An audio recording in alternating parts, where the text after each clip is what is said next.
Good evening, Internet. Welcome back to another night of Strange and Scary Games. I'm that's Aldous in the background. Tonight we are playing Cooking Companions.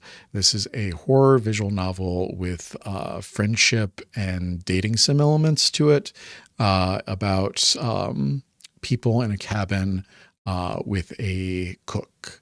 I don't want to spoil too much of it, so we're just going to get into it. But I hope that you guys enjoy. Happy Valentine's Day. Thank you for joining me. I'm going to throw it over to Past Andrew. Let's get into it. Serenity Forge. Dear Dream Studios. Can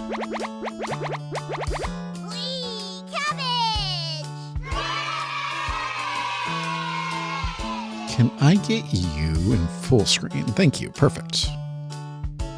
Rollback. Disabled. I don't think I need to mess with any of this. New game. This game is not suitable for children or those who are easily disturbed. Do you wish to continue? Yes. Warning, this game may potentially trigger seizures for people with photosensitive epilepsy. Viewer discretion is advised. Thank you for the warning. That walk was brutal, but this cabin is amazing. Full kitchen, running water, it really has everything. Finally, a place where I can read a good book in peace. I can't wait to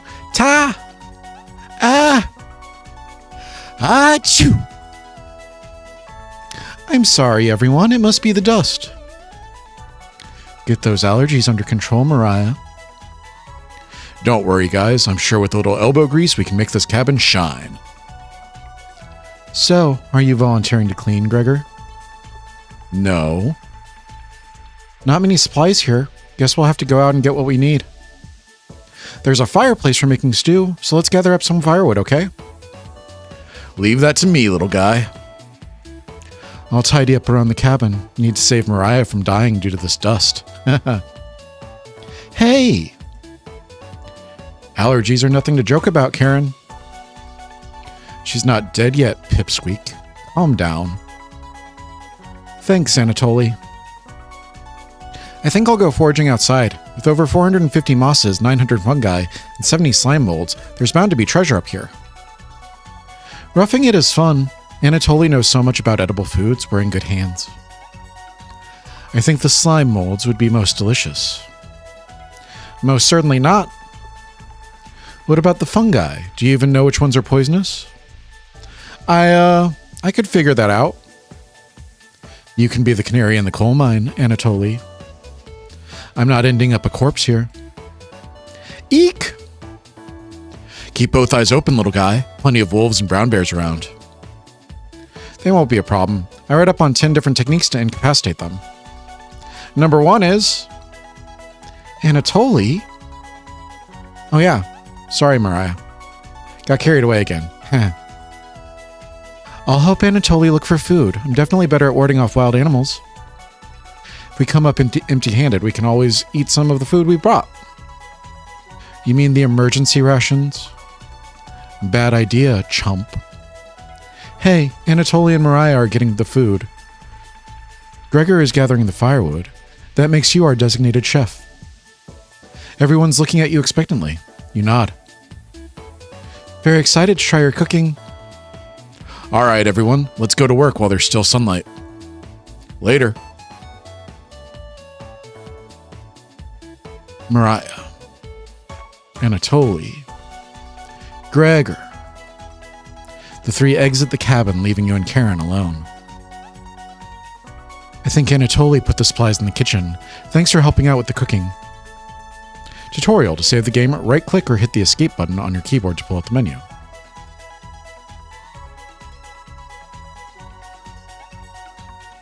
This menu will also allow you to adjust volume levels or exit to the title screen to view unlockables. Please note, going back to the main menu or exiting the game without saving will remove progress you've made. Be sure to save. Do you have any experience making meals? Butter them up. Will you butter them up or wind up on the chopping block? Of course. Is that so? Looking at you, I think you'd be good at serving up food poisoning. Right? Looks like Karen will remember that. Anyways, going to check out the living room. Let's talk later. Karen heads to the living room and starts looking at the books. You decide to look around the kitchen to find ingredients for the meal tonight. Tutorial. You never know what you'll find out around the cabin. Clues and secrets may be revealed by searching an area more than once. Why not give it a try? What area do you want to search first? The cupboards. The first few cupboards are empty. Anatoly must have put the supplies somewhere else. The drawers. You check the drawers on the left. Just some dirty knives. You check the drawer above the mouse hole. Some kind of mold is growing in this one. Maybe Karen will find it appetizing. You check the cupboards again. Just some mouse turds and cobwebs. You check the cupboard underneath the sink. You found a dead mouse. Gross. This would be a great gift to give to Karen. Why? You added the dead mouse to your inventory. There's nothing but cobwebs back here.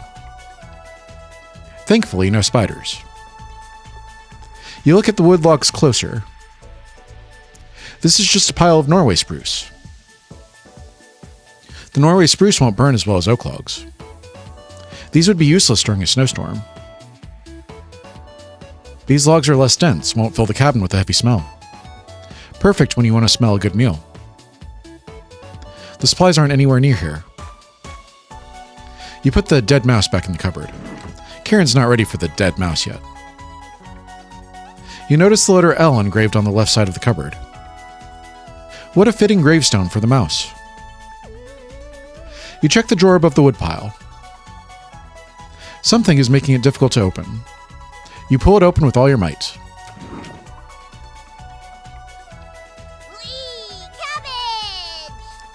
It's time! Trumpet Captain. You found the trumpets. Trumpets, sound off. Onion. Never fear, Onion is here. Like my cousin Cornbread says, I'll rise to the occasion. Raspberry. Always merry raspberry. Potato? Cabbage stuffed me into this drawer. Pretty sure this counts as kidnapping. We're the trumpets. Why talk with these boring humans?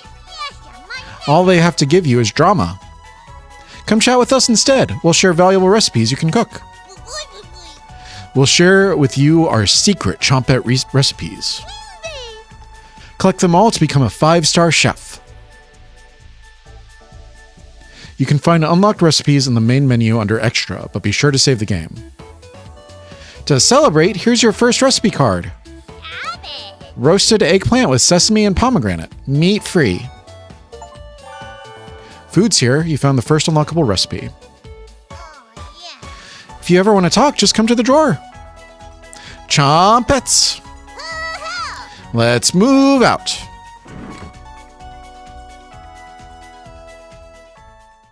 Cabbage rudely slams the drawer closed. You wonder if what you just saw was real. You're slightly worried about what this means for your mental state. But only slightly. Hey, did you find the supplies? You shake your head. Anatoly lied. He actually put them in the bedroom. Idiot. Here you go. You got the emergency supplies. Karen leaves you alone. You start a fire with some of the wood and get to work on cooking dinner. Tonight's entree, vegetable stew. In a large saucepan over medium heat, you heat some water with potatoes, carrots, and celery in it. 15 minutes later, you drain the pan and set the vegetables aside. Placing some butter in the saucepan, you melt it over medium heat.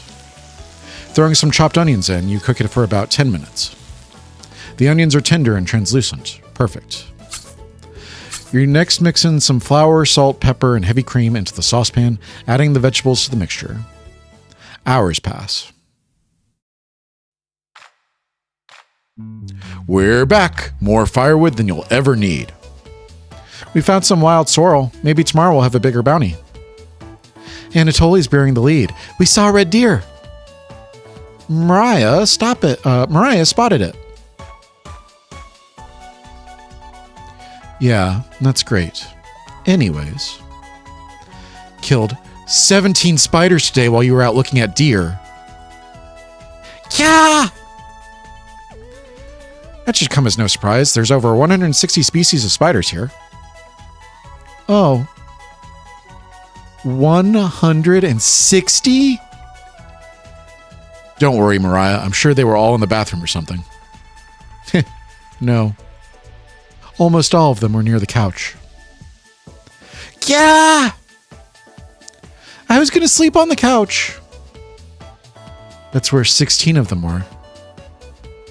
I'm not sleeping on that couch then. There's only 2 beds in the bedroom. Don't sweat it, Mariah. I can sleep anywhere, so I'll use the rocking chair. Just in case any of them swarm the couch, I'll sleep with one eye open. Thanks, Gregor. Karen and Anatoly, you two take the bedroom. Thanks, big guy. Joke's on you, Gregor. I always planned on taking one of the beds. Hey, Anatoly, I snore louder than the lumberyard.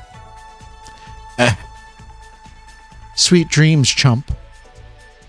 You turn back to your bubbling vegetable stew and try a bite. This tastes pretty good. You cooked vegetable stew. First meal, you cooked your first dish. Well done. You set the table and ask everyone to dig in.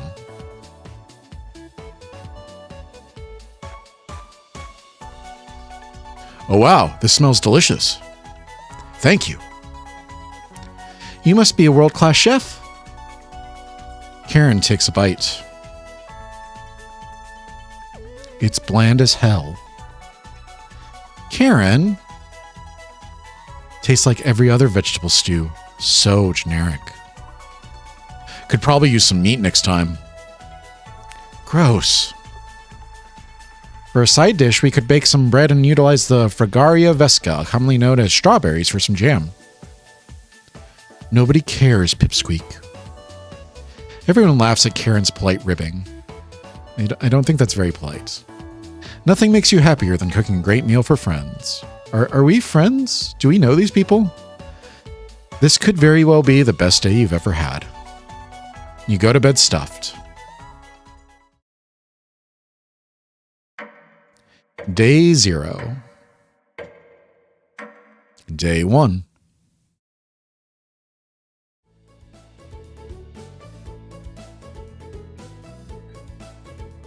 Hey, you up? How'd you sleep? I was so warm last night I didn't even need a blanket. What time is it? About 1 hour until dawn. Will you two quiet down? I'm trying to sleep over here. Oh. Gregor, the birds outside aren't making much noise yet. We didn't bring many supplies, remember? Better to get a head start in gathering food. It's too early for this. Gregor, did you see any spiders last night? There was a small one in the bathroom. Actually, I did see a centipede by the sink. Mariah turns a little pale. Karen's messing with you, Mariah. Let's find more than wild sorrel today. Gah! If you're lucky, little guy, maybe I'll teach you how to catch some wild brown trout. What's with you and meat, big guy? Anatoly's herbalism book stated that there's more than... Anatoly's herbalism book stated that there's many more species of plants to eat out here. Let's leave the fish alone. You know I'm not into meat. That's a shame. I'd wake up early to go fishing.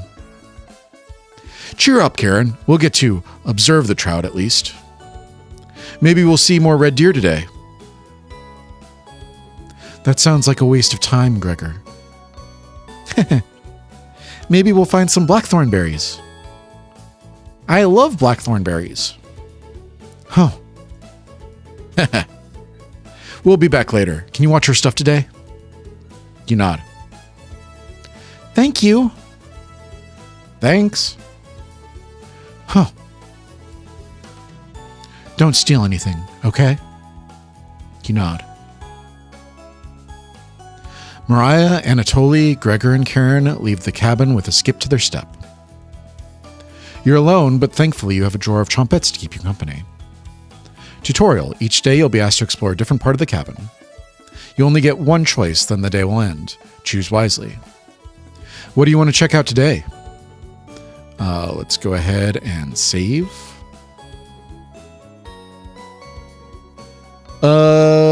Bedroom, bathroom, basement. Let's check out the bedroom. That's interesting. Karen and Anatoly kept the room pretty clean. Only one of them made their bed, though. You look underneath one of them. You found some extra emergency supplies. You decide to look through them and start planning your next meal.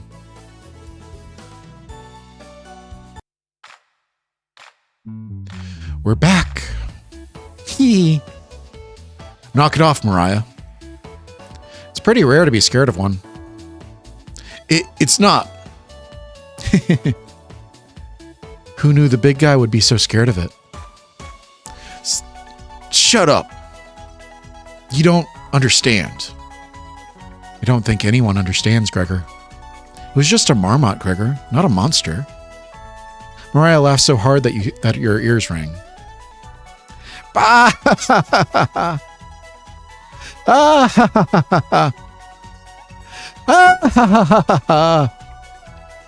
Tears are rolling down Mariah's cheeks. She's laughing so hard that she's about to hyperventilate. Stop her from hyperventilating? Absolutely not. One less mouth to feed, right? You don't get it. It's pretty personal. Then please explain, big guy. Gregor looks incredibly uncomfortable. Let's leave him alone. We found some raspberries and elderberries near the cabin. Quite the selection of species here. We also found more wild sorrel. Is this going to be enough for a good meal? Everyone is looking at you for an answer. You decide to do an inventory of all available ingredients. It takes you a while, but you decide on your specialty, cabbage rolls. You first bring a large pot of boiled. Blah. A little bit to the side. You first bring a large pot of water to a boil. You let the cabbage leaves boil for 2 minutes, draining the pot into the sink. In a medium mixing bowl, you combine some cooked rice, onion, and egg, salt and pepper, along with some tomato sauce. You use your hands to mix thoroughly, and decide to wash your hands after it won't come off. Dividing the rice mixture evenly between the cabbage leaves, you then roll them up and tie a string around them so they stay in one piece. You place the cabbage rolls in a large skillet over medium heat, pouring the rest of the tomato mixture over the top. Covering it, you bring it to a boil. You reduce the heat to low and let the cabbage rolls simmer for about 40 minutes, being sure to baste it with the liquid. You cooked cabbage rolls, meals and deals. You cooked your second dish. Mariah looks optimistic. Karen looks skeptical. Anatoly looks curious. Gregor looks thrilled. You watch intently as everyone takes the first bite.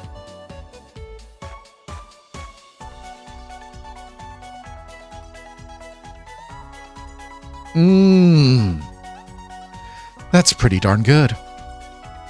Wow, I could eat the whole batch myself. I think the vegetable stew tasted better, but I'm loving how tender the cabbage is. The sauce is pretty red. Did you use fresh tomatoes for it?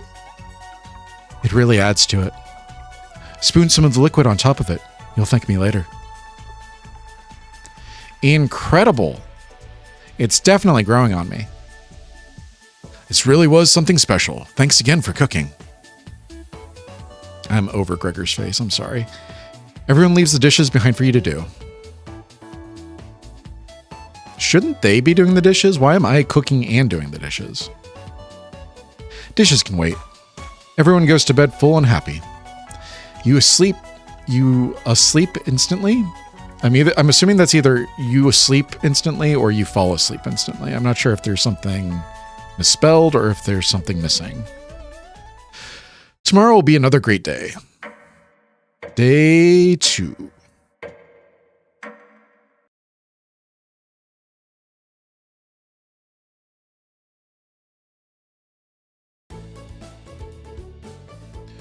Good morning, everyone.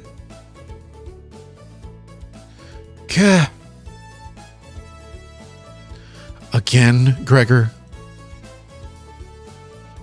Can't you let us sleep in? Not today. Why? Storm clouds are coming. We need to find some food before it begins to downpour. Gregor, you're overreacting.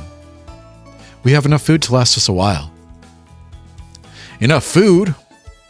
I thought we used most of the supplies for last night's dinner. He's right. The meal you made was delicious, but it used a lot of what we had. Gregor's also correct. Precipitation is unusually high in this area, with many areas being high risk for flooding. It'd be foolish to not go out and look for food today. You really think it will flood? Thankfully, the cabin is on high ground, but that doesn't mean we're safe from floodwaters. It's always a possibility, so it can't hurt to be prepared.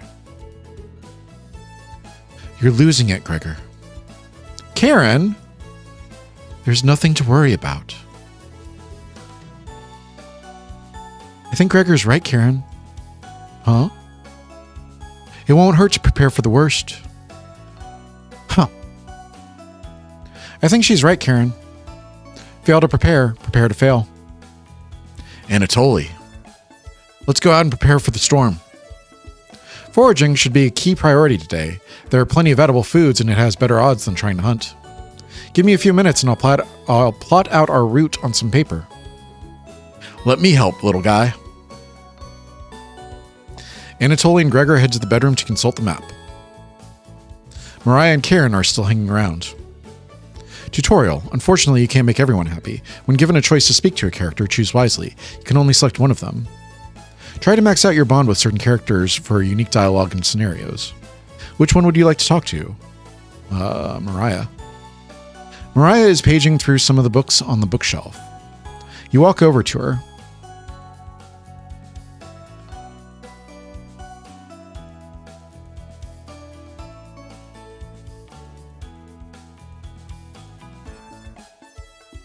We got a little anime cutscene. That's cool. There's some great books here. Which one is your favorite? The scary one. I already read the entire thing. It wasn't scary at all.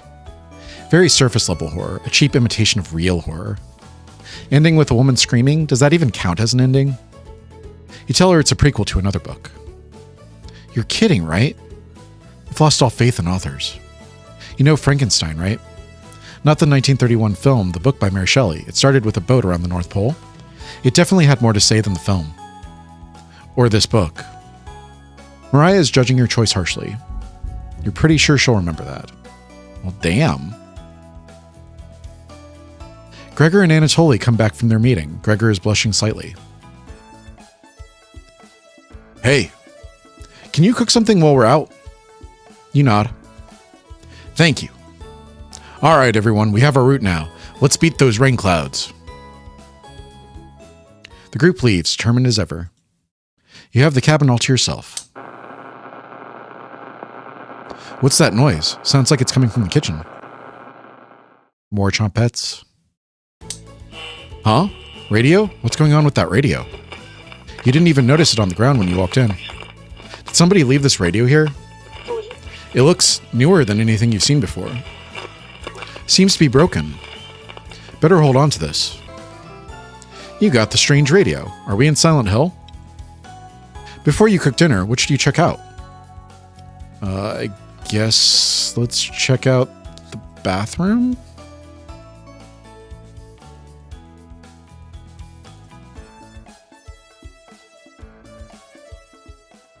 You remember an old tale about a child who said a killer's name 3 times into a mirror?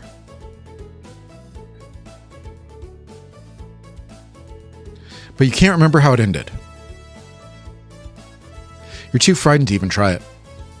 You leave the bathroom a little more scared than when you entered. That's all we get. Mariah's back early today. Hey, The others are still looking for food outside. Anatoly found some more berries, but nothing that will feed all of us. Please don't tell the others, but I'm a little worried about our supplies. I crunched the numbers and we don't have enough food, even with rationing to last if we get stuck here. I crunched the numbers and we don't have enough food, even with rationing to last if we get stuck here.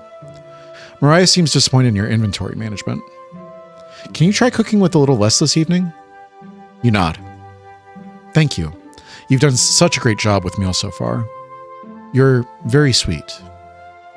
Is Mariah blushing a little bit? Tee-hee-hee. Mariah will remember that. Oh, we got hearts.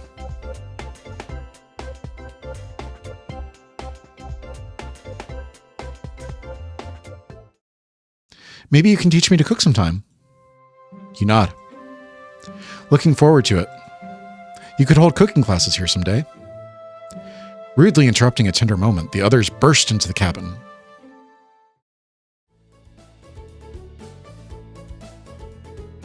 Don't be so down, everyone. We got tons of good berries. Jam is so bland without any sugar, though. Do you have any? You shake your head sadly. Yikes. Turn that frown upside down, Karen. Who knows what tomorrow will bring? I'm not smiling for you, Gregor. Eek! You missed out. The sunset was really tremendous on our way back. Hues of orange, red, even a little purple poking out. Red sky at night, sailor's delight. Red sky in morning, sailors take warning. So we can expect a sailor's delight tomorrow? That's awesome. Big guy. We must have walked a few miles today. Beautiful area. You could even see snow on the tips of the mountains. That rumble sounded like a dying calf. You looked from person to person trying to determine who it was. It was definitely Mariah. Mariah? I'd recognize that sound from anywhere. Gah! Guilty. Mariah looks embarrassed, but the group laughs at her honesty. Except for you. You search your mind for something to say, but all you can think of is an old riddle. Ahem. Those who have it do not want it. Those who have it least succeed. Those who have it for too long perish. When you feed it, it gets smaller. What am I? Dust? Try again, big guy. Everyone is pondering the answer. Mariah's face lights up. I got it. Is it hunger?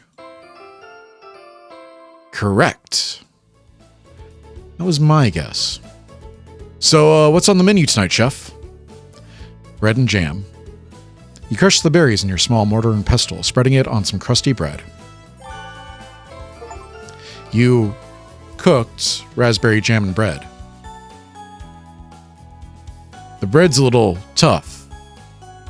Gregor, don't look a gift horse in the mouth. But this is homemade jam. This homemade jam is to die for. Haha. Sorry. No, you're right, Gregor. This bread stinks. Mariah? Everybody laughs. You're not sure this could be called a meal, but it got the job done. Everyone thanks you for dinner and heads off to sleep. Go to bed wishing you had more. You have a strange dream. Something has been clinging to your back for days. You try to see it in the mirror, but you can't get a good look at it. It won't get off. The pain between your shoulder blades is getting worse by the hour. You wander away from the cabin, stumbling by the river to soak your back in the cool water. It doesn't work. It cuts deeper into your back, causing the river to run red. You didn't want things to come to this, but you've exhausted all other options. You swim out to the middle. Rocks on the bottom cut your feet. You slip and fall backwards. You push yourself to the bottom, trying to submerge the creature shredding your back. But it won't drown. It won't drown. It won't drown. You splash frantically. Plunging your head beneath the water, you let the current take you downstream. You give up trying to swim to the shore. Water fills your mouth and nostrils. After a minute, you stop struggling against the waters. As you gaze up at the sky, You feel it leaving your back, drifting into the sky as you sink to the bottom. As you take your last gasp, you see what was on your back staring into your eyes. But you don't even have the air in your lungs to scream. You wake in a cold sweat.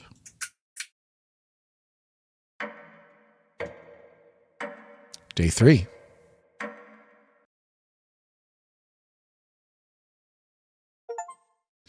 Just a dream, right? Wake up! Sorry, you were making strange noises in your sleep. What's going on, Gregor? Did the lightning wake you up? It woke me up. Tried to fall back asleep, but it's so loud. Oh, let's just get back to sleep and talk about this in the morning. Everyone nods in agreement and gets back to bed.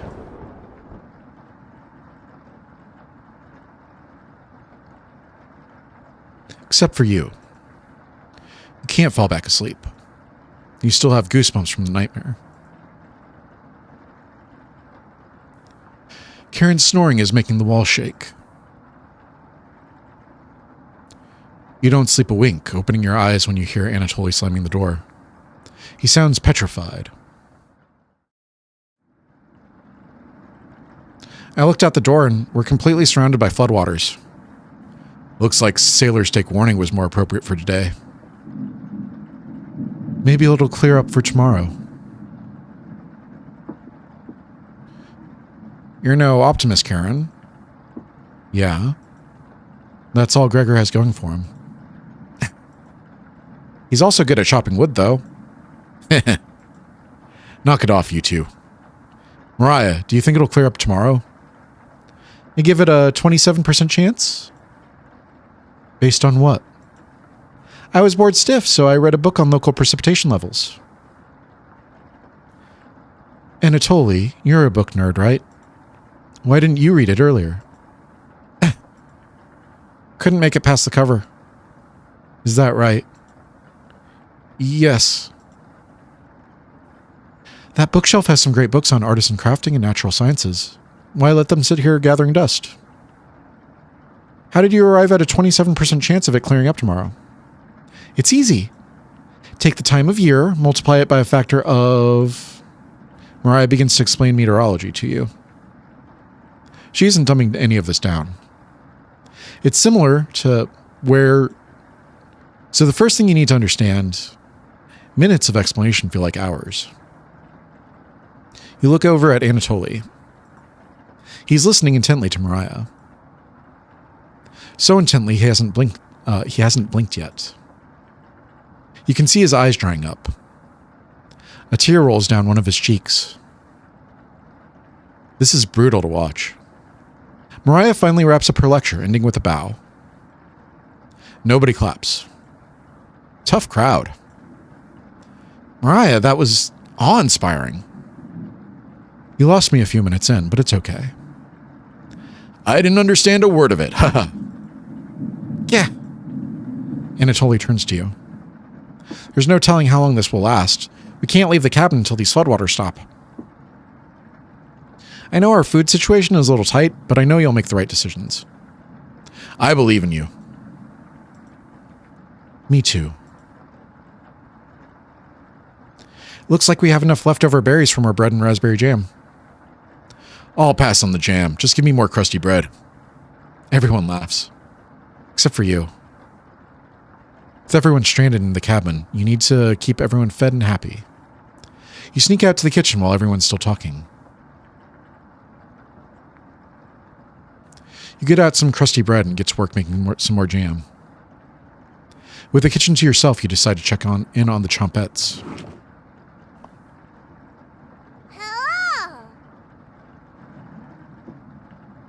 Don't worry. As the leader of the Chompettes, I'll make sure none of the humans know about us. That big guy would try eating me like an apple, so definitely don't tell them about us. Ha ha ha.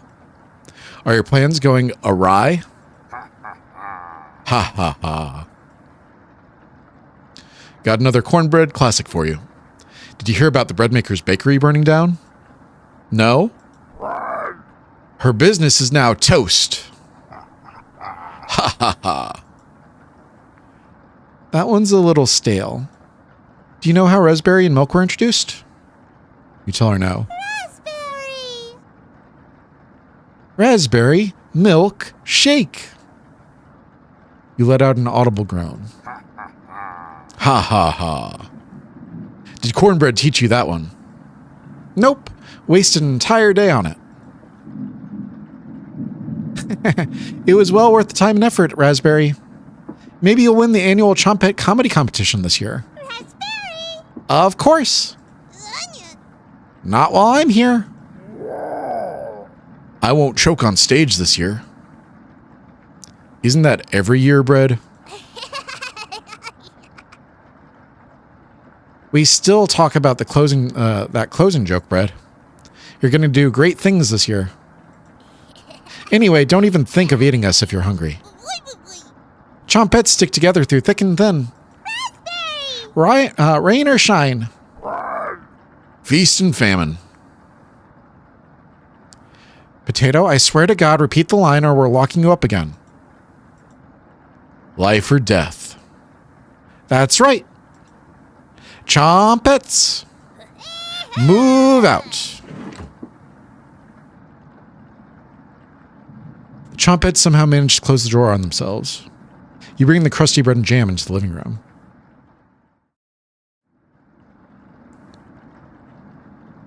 Karen stops as you bring in the food. Took you long enough.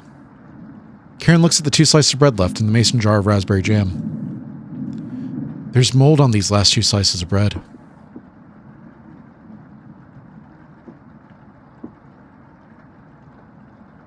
Karen is right. What the hell is the matter with you? You grip the knife tightly in your hand. You think this is enough for 5 of us? Wait, we can't throw this bread away. It's all we have left. Gregor's right. Anatoly, will mold spores give us food poisoning? I'm, no scientist. Sorry. Let's pick off as much mold as we can. We can't leave the floodwaters. We can't leave with the oh my God. We can't leave with the floodwaters, so this will have to last us another day. Everyone grimly nods, ripping the bread apart like a pack of wolves. Gregor eats the biggest chunks of mold. Disgusting. Thanks again. Bread and jam isn't much of a meal, but it's more than we had in Ukraine. Plenty of rainwater outside, so at least we won't die of dehydration. But until the storm is over, we shouldn't leave the cabin. Should clear up if we just give it some time. Anatoly, what makes you think that?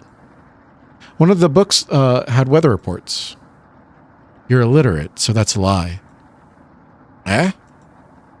Karen, I've seen him reading. Who reads upside down? What do you think?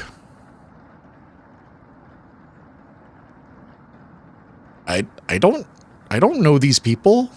Why are you asking me?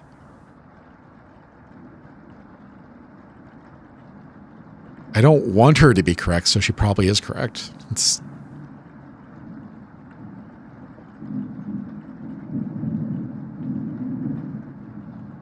Gah. Hee hee. You're funny. I... Keep playing pretend, Anatoly. Brutal, Karen. I found an old picture book in the living room, Anatoly. Might be something more your speed. Karen! Karen smiles at you. I guess let's call it a day. Yeah. Sure. Everyone shuffles off to their sleeping areas. 6 minutes later. I'm glad you called out Anatoly's bluff. You continue to impress. It's a shame Anatoly is sleeping in the same bedroom. I should have never shared it with him. What if it was just me and you? I'm sure we could study and squeeze a few novels in before bed. You nod. Well, we'll have to kick him out at some point, right? Oh, you'll have to tell me about that anatomization book in the bedroom. Really cool pictures in there. Karen looks like she has a crush on you. Let me know if you are ever free for a lesson. Okay? You want to study anatomy? Karen walks away looking very happy. You are definitely sure Karen will remember that.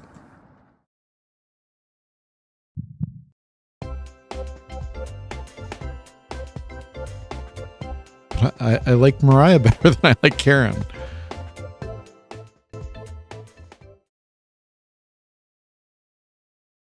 Go to sleep very hungry.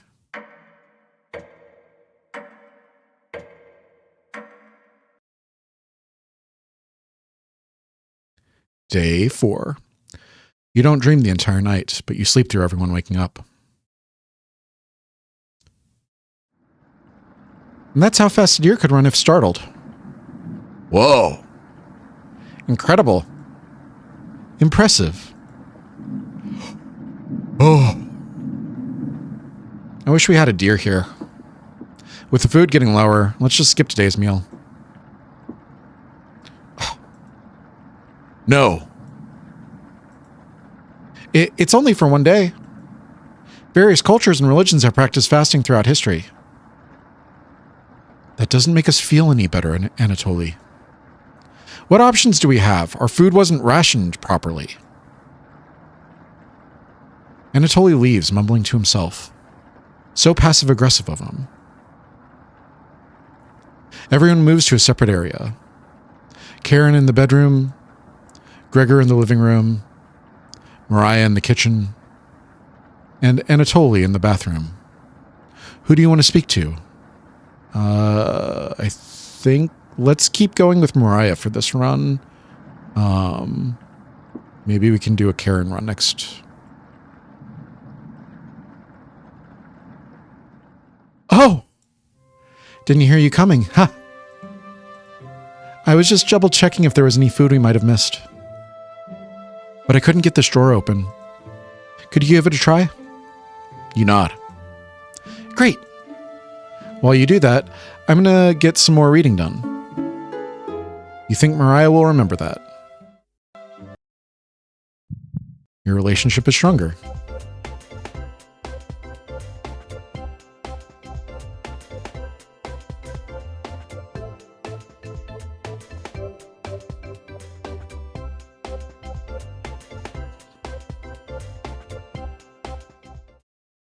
Later. You pull open the drawer with all your might. Hello. Hello.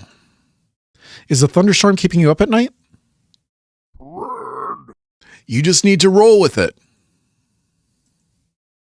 Raspberry whispers so quietly you lean over to listen to her. We need to talk soon. Please, listen to me when the time comes. Anyways, Raspberry. please don't let the others see us. Cabbage. That's right, Raspberry. Part of being a chompette is secrecy. Wouldn't want those humans to overhear our meetings now, would we? You shake your head.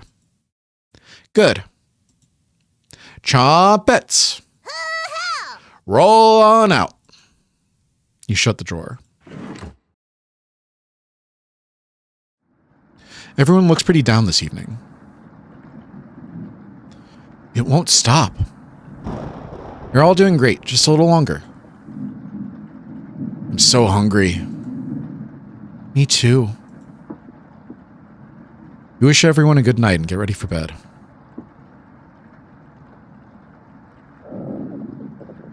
Your stomach is growling more.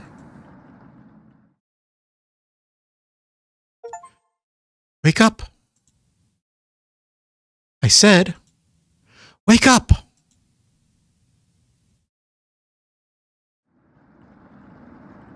The rainfall is nonstop again. Did you have anything to do with this? You don't answer her question. Always thinking with your stomach, right? You should reconsider. Might save what little humanity you have left. At least I tried. I won't let this weigh on my conscience. Go back to sleep, monster.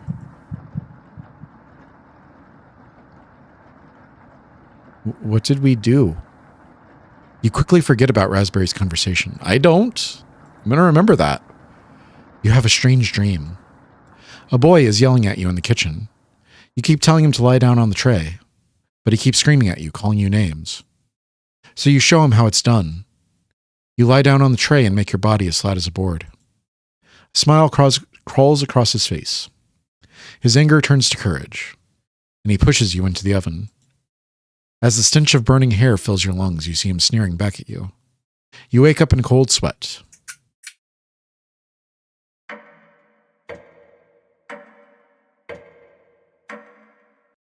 What did we do?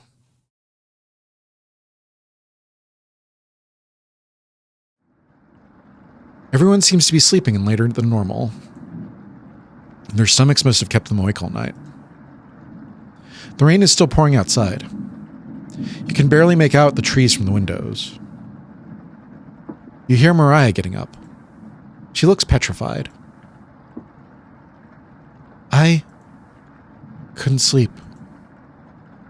Anatoly has bags under his eyes. The storm is too loud. Karen looks out of it. The cabin was creaking so much last night. It sounded alive. Gregor looks a little gaunt. I got a good look out the window. And? All I saw was rain. Great observation, Gregor. I was so hungry last night. Kept pacing around the bedroom. Karen turns to you. When is this going to end? I checked outside the door again. Floodwaters keep rising. Unfortunately, we're going to need to stay put unless one of us wants to drown in rainwater. Once the weather improves, we'll be able to scavenge for supplies. How close is the nearest town? I don't know. Didn't you have a map on you? I think I dropped it while we were running after Gregor. I'm sure it'll show up eventually. Mariah and Anatoly go white as a sheet.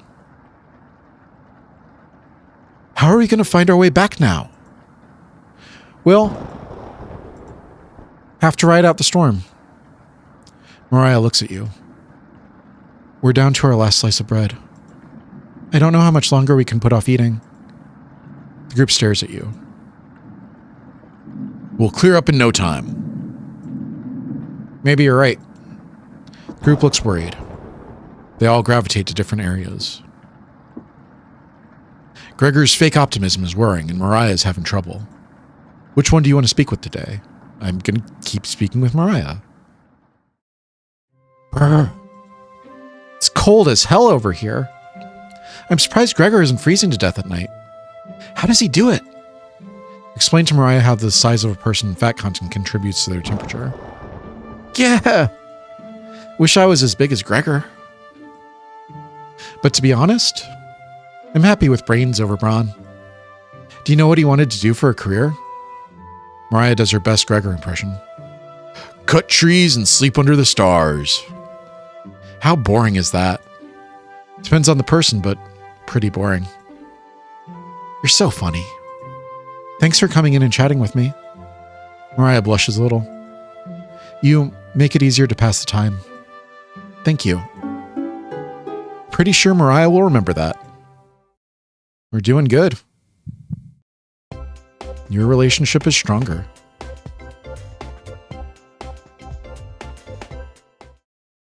You thank Mariah and get the others. Call everyone together. They all look nervous. You could cut the tension in the room with a knife. Everyone is staring at you. They're expecting that last piece of bread for dinner. You bring it out. Everyone cannot take their eyes off it. You instruct everyone to take a pinch. And slowly all 5 of you tear it apart like a wishbone. Everyone studies their piece of bread carefully, wondering how long it will last.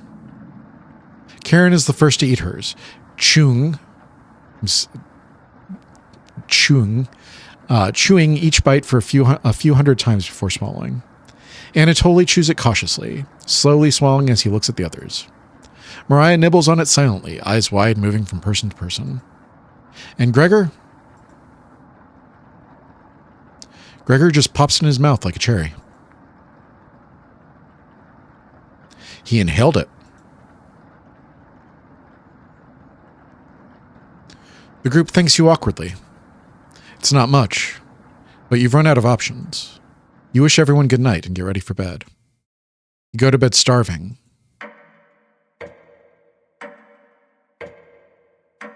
Day 6.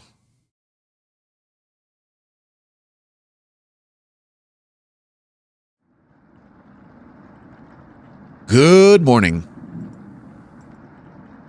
Morning. Let me check if the rain has stopped. You can hear that it hasn't stopped. What are you talking about? It's still flooding. What are we going to do? Humans can live about 2 to 3 weeks without food. Water isn't a concern. Rainfall should end in a day or two, right? Actually, precipitation can occur more than 215 days a year here. But do you really think it will rain that long? Anatoly, it's been days already. What makes you think it will stop soon? Relax, everyone. Let's see how long we can ride this out. Fingers crossed it's done by tomorrow.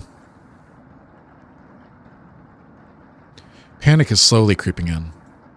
Everyone's looking scared. But you need to survive. Karen and Gregor begin to discuss next options. Do you want to speak with Mariah in the kitchen? Or Anatoly in the living room? Think instead about everything you've done wrong and how you've doomed everyone. I think let's just speak with Mariah. Hey. Mariah looks relieved to see you.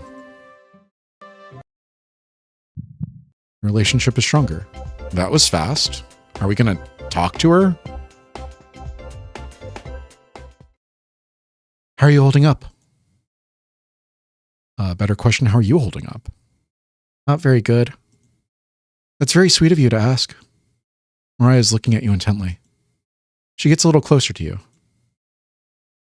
I noticed you didn't use any meat when cooking. Usually I have to pick it out of the foods the others make. But you respected that. Thank you. Mariah is looking at you with admiration. I need to speak with Gregor for a minute, but thanks again. You're definitely sure Mariah will remember that. 5 stars, okay.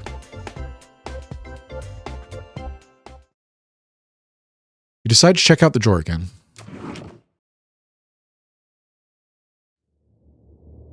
You ask Potato where the others are. They'll be back. They wanted to explore the labyrinth of tunnels around the cabin. Surely you've seen the mouse holes, right? They connect all over the cabin. Must have been some mouse that created them.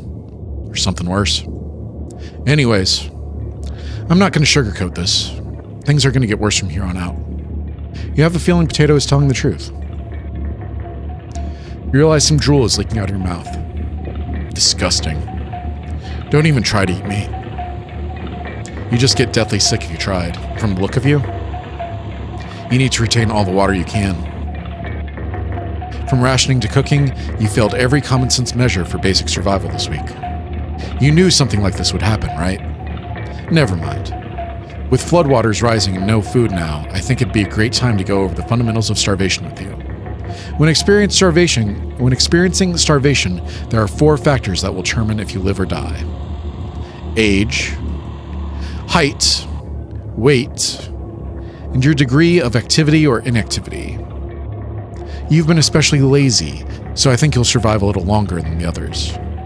The Harris-Benedict equation can help you figure out how many calories you need to simply maintain your current weight. The equation produces a number called the basal metabolic rate, or BMR. Stay with me here. BMR equals 155 plus 4.35 times weight in pounds plus 4.7 times weight in height in inches minus 4.7 times age in years. Got it? For fun, let's try it on someone here, Mariah. Using Harris Benedict, she looks like she's 120 pounds, about 5 feet 5 inches tall, about 20 years old. Crunching the numbers, I think she'd need about 1,388 calories a day. But that's being abnormally stationary. She'd have to lay in bed all day and night, just eating, breathing, and using her brain. Not very common when you're starving to death. People tend to get up more.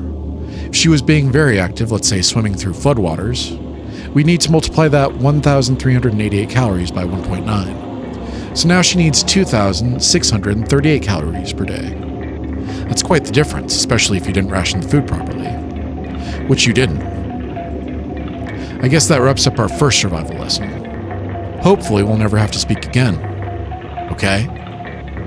You shut the drawer, going over the numbers again.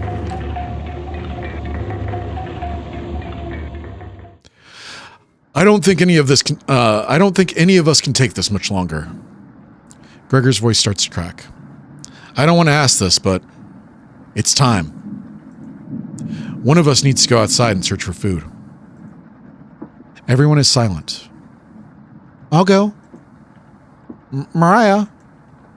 I used to swim all the time near my house. I probably have the best chance of swimming through the floodwaters. No. Let me go instead. You won't get very far if anything happens to your glasses, Anatoly. You're blind as a mole rat, remember? That's true, but... Little guy, let me go. Gregor, Sounds good to me. Karen? His arms are the longest. He's probably the best at climbing. No, that wouldn't be right. Gregor, let me go instead. I get that none of these options are good ones, but we need to find food or help. Gregor grabs a branch from the woodpile. He cuts it into different measurements. Since we can't come to a consensus, let's draw for it. We'll each pick one. And the shortest will go outside to search for food. You're not worried about drawing. You saw Gregor cut the branch lengths. You pick the biggest. You watch the others intently. Will it be Gregor? Anatoly? Karen? Will it be... Looks like I've got the shortest. Mariah. It's okay.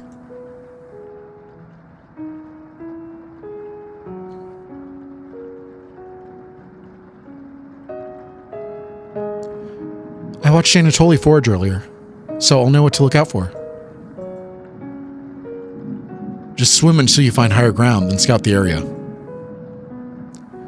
Maybe you'll find fish out there. Everyone looks heartbroken. Karen, Anatoly, Gregor, I'll keep us alive. I promise. She promised.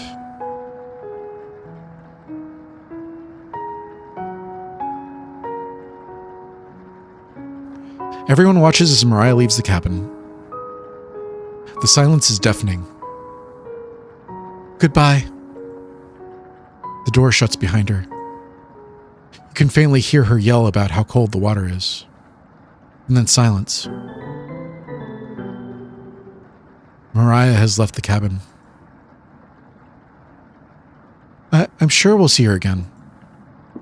The rest of the group nods. Everyone stays up waiting and waiting. The sun has completely set. One by one, each person quietly shuffles off to bed. Dead to me, Mariah has left the cabin. You have a strange dream. The two women in front of you could be twins. One of them you recognize, the other is a cabin guest. You ask the guest to sit on a shovel, and then you try pushing it into the oven. Her legs are so strong you can't get her into the oven. You curse at her repeatedly. Like this, you hiss. You stretch out your legs until your toes are almost sticking in the coals.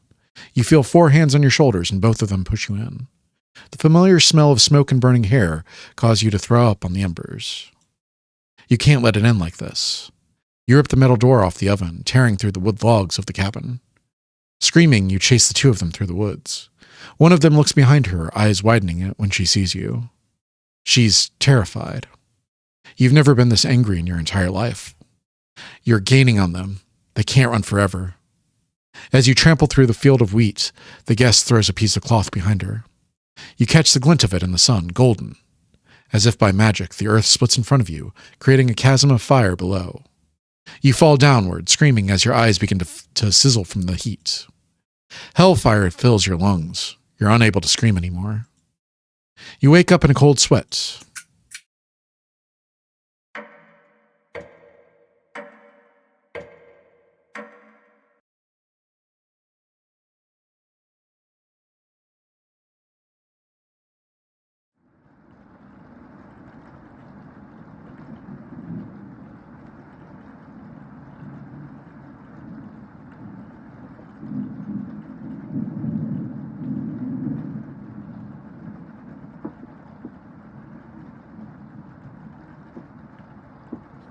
Good morning. Do you think she made it to higher ground? I believe in Mariah. Me too. She'll be fine. Right, little guy? So what do we do now? Just wait? Karen. How long? It's been almost a day since she left. Anatoly and Gregor look nervous. Someone needs to go look for her. We need to wait, Karen. Wait for what? The nearest town is miles and miles away. Waiting is all we can do for now. So it could be days before she gets back? What are we supposed to eat? Mice? Karen. I'm sure Anatoly will agree, but we'll discuss next options when we get to it. I never should have eaten that much.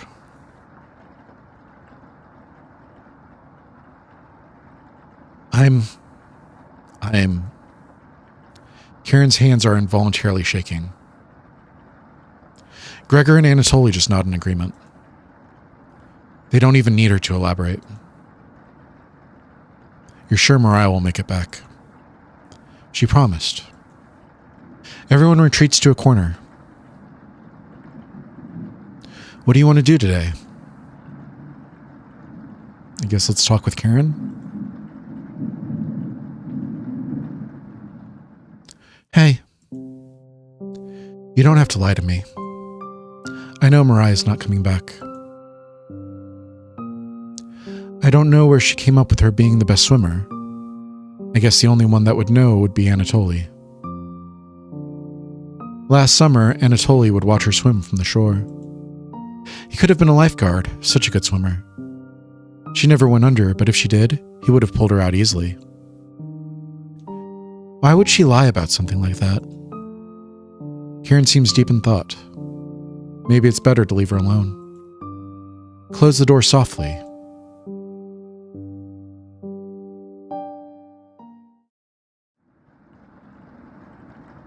Can't stop thinking about that vegetable stew. I'd be fine with the bread and the jam. I'd be fine with just the strawberries. Nobody else laughs. I would kill for some vegetables right about now. You would too. I'm going to try to get some sleep. Good night. Night. You fall asleep quickly, but you only dream about desecrating a corpse. You wake in a cold sweat, in a completely different room. Where is this going?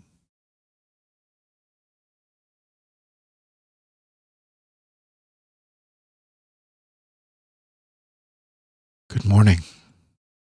Karen's looking worse. Will you cook for the group today? take out a cutlet of meat and begin to cook it in the oven. You cooked meat. Where did we get the meat? Where did you get that? You ignore Karen's question.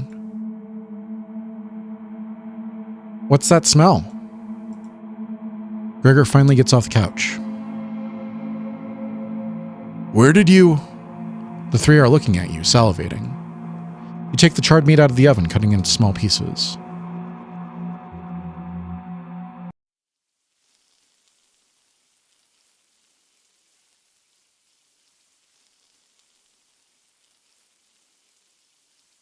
Is this Mariah?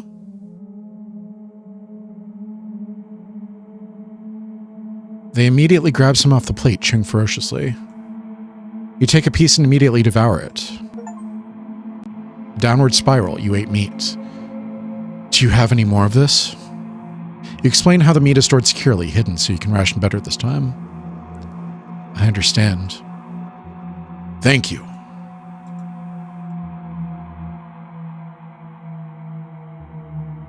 Anatoly runs to the bathroom, puking in the toilet.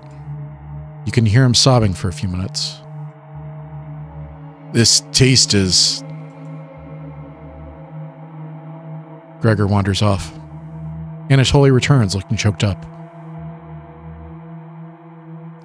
I was too weak. Left you some. Don't fight this, Anatoly. Anatoly takes a piece from the plate, turning his back to the group as he eats it. You can hear him crying. Finally, my focus is coming back. Going to read some of those books. Keep them occupied, okay? Karen leaves you with the men. Who do you want to talk to? I guess let's speak with Anatoly. You knock on the door first. Anatoly? You slowly open it. Thanks for checking in on me. You ask if he still feels sick. Not anymore. Please don't tell me where the meat came from. The less known, the better. You nod. Thank you. You're sure Anatoly will remember that?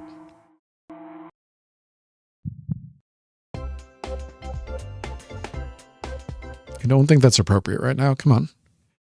You leave Anatoly and go tidy up some parts of the kitchen. Hours pass. The meal gave everyone the perseverance to keep going. They can never be satiated now.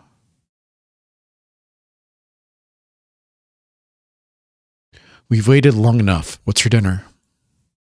You calmly explain that you want to ration the meat better this time. No dinner. Fine. I understand. I can wait. No arguments? Perfect. Everyone decides to call it an early night. You fall asleep instantly.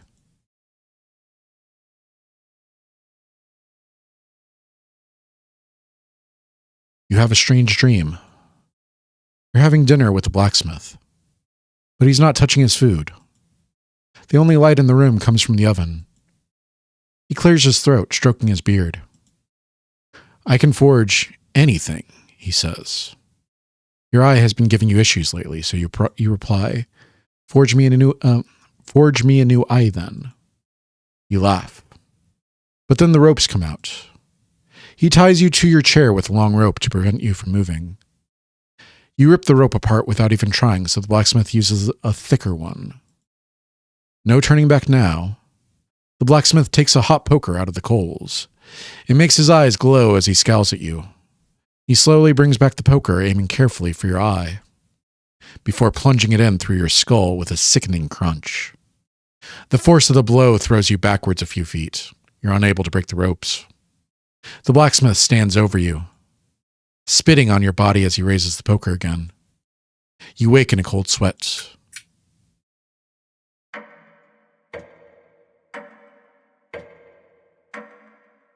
Day 9.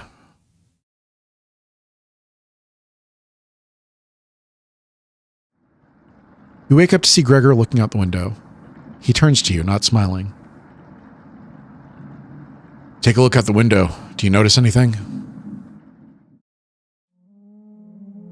Они вас никогда не простят. Why is a Russian ghost whispering in my ear? The floodwaters have receded a little bit, but everyone is still bound to the cabin. The trail used to be completely visible. It's gone now. Indoors person, you looked out the window. Good morning, big guy. Where's Mariah? This might sound a little crazy, but every night around 2 a.m. I can hear her outside. She makes this awful gurgling noise, like she's trying to get water out of her lungs. Have you heard her, Gregor? Sometimes when the rain gets faint, I think I can hear her whispering. I haven't heard anything like that. When she's whispering, it's like she's trying to tell you something, right? Yes. Gregor, your face is kind of fucked up right now. I sometimes hear her crying through the radio. But that's just a broadcast. Right? I think we should have another piece of meat for breakfast. It's what she would have wanted. It's gotten into you, Anatoly. Anatoly looks at you, begging. Bring us another slab. Please. He clearly doesn't have the stomach for it. I can't get the taste out of my mouth. Help me. Anatoly. Gregor looks hurt by Anatoly's words. I think he's right. Please bring us more of that meat.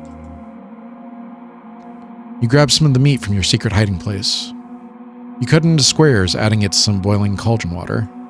It will taste bland without any seasoning, but you need to serve it quickly. Smells good. What's taking so long? Boil it faster. It looks almost done. Patience. It's finally finished.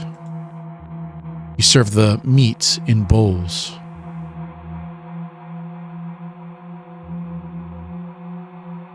Gregor drinks the broth first before swallowing the chunks whole. Anatoly creates ripples in the broth with his finger. He isn't eating. I'm sorry about earlier, everyone. I don't know what overtook me. Mariah. Anatoly begins to weep.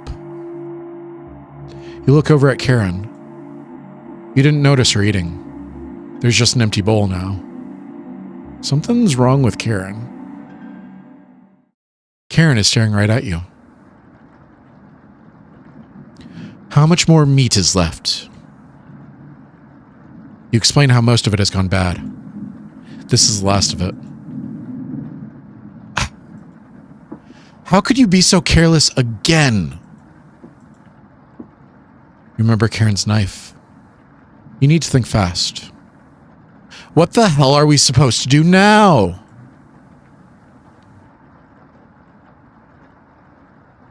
Wait around again? The storm isn't ending. You clear your throat. Anatoly? Yes? I think tomorrow you should look for Mariah. I think you should go tomorrow, little guy. Nobody else can identify edible plants. Please, Anatoly. You can swim back after looking. Gregor is right, Anatoly. Maybe you'll find Mariah out there. You're right. Mariah's still out there. He still hasn't accepted what happened yet. She doesn't need anyone's help. But we need your help, Anatoly. That's right, Anatoly. Please help us. Let me sleep on it. Okay? No problem, little guy. Huh.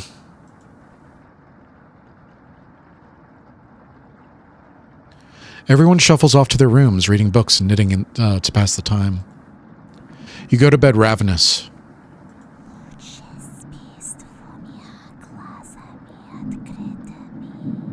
I don't speak Ukrainian, I'm sorry. Something is approaching.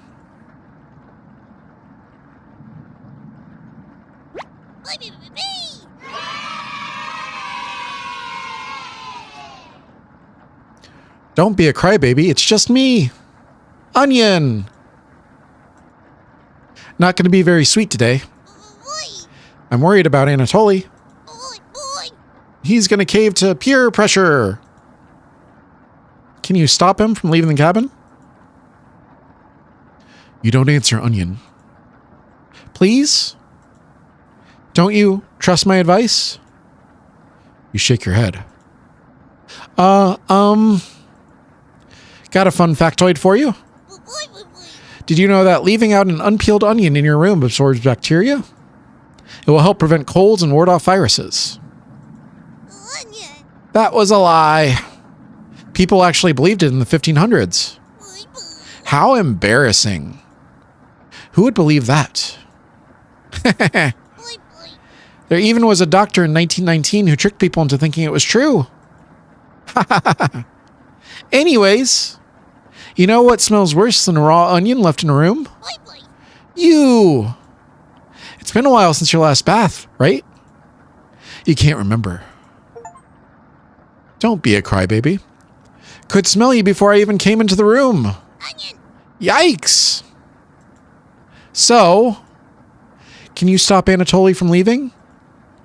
I know he has cabin fever, but this is ridiculous. Anatoly can make his own decisions. Onion. Please!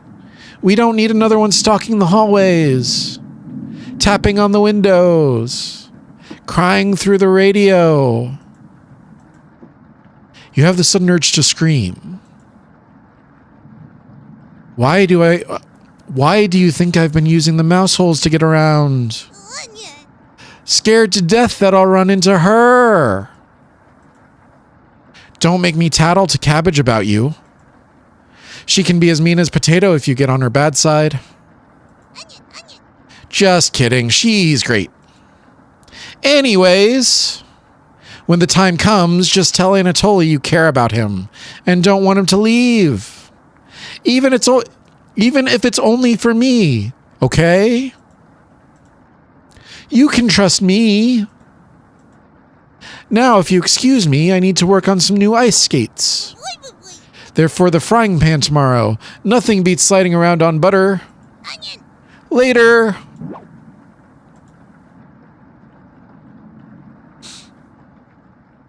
You completely forget the conversation with Onion. I don't. I remember that conversation. I remember the conversations with Strawberry, and I remember the conversation with Onion. You fall asleep again, still ravenous. Day 10. You have a strange dream. A fox is collecting payment from you. You despise him, so you put 2 dogs at the bottom of a sack, then add 6 chickens on top. The fox smiles at you and leaves. At some point in his journey, the fox will eventually open the sack, and the dogs tear the fox in half. Filled with such loathing for the fox, you gave him the only things you had for food. A storm rages outside. As the snow piles up, you begin to eat whatever you can find. Pillowcases, candles, leather. One day, you wake up and have nothing left to eat. Absolutely nothing. A few days later, you go mad and leave the cabin, completely ravenous. Trees begin to look like charred meat. You take a cut out of one, tearing your gums apart by the splinters. Your mouth fills quickly with blood as you wade through the snow. Days later, a deer gallops by. The first creature in the woods to see your corpse. You wake in a cold sweat. How long have we been in this cabin? Something smells terrible in the living room. Someone puked in a corner. You wipe it up with a rag to save them the embarrassment.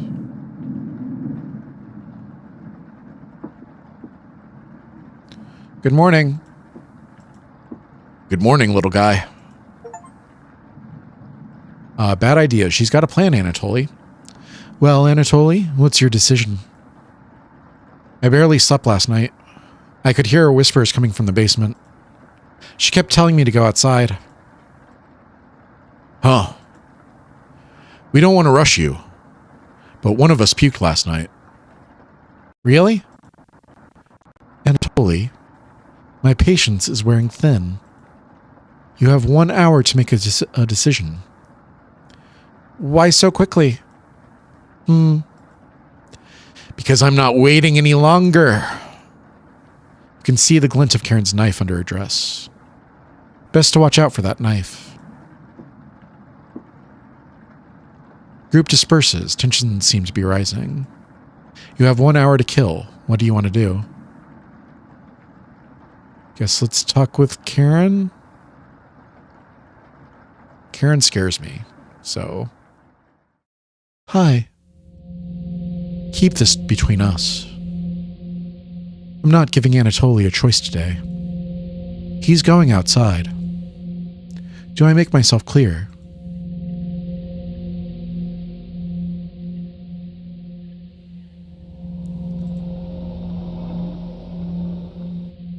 Anatoly is an adult who can make his own decisions. Excuse me? You remember Karen has a knife hidden on her. He doesn't get a choice in this anymore. Neither do you. You can tell she means business. Is that clear?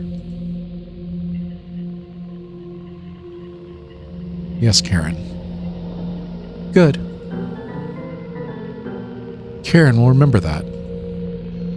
When the time comes, you just need to shut your mouth and not say anything.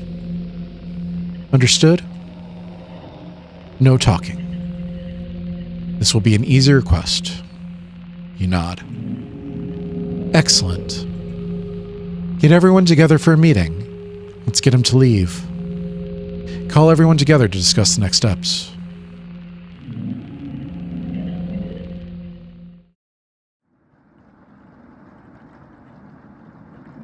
Anatoly, you okay, little guy?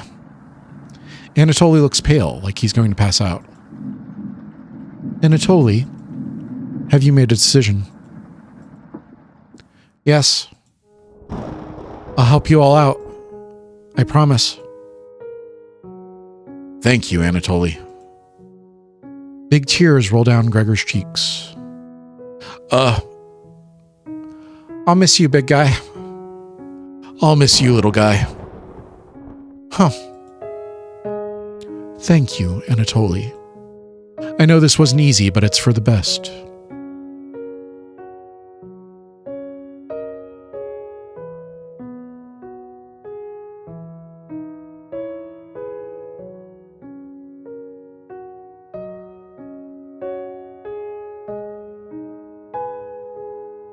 Karen?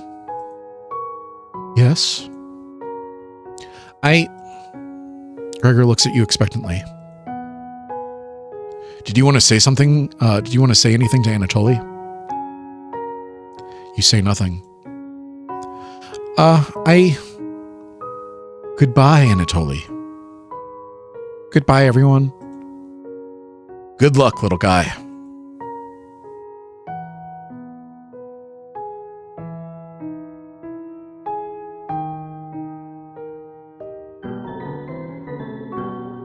Anatoly has left the cabin.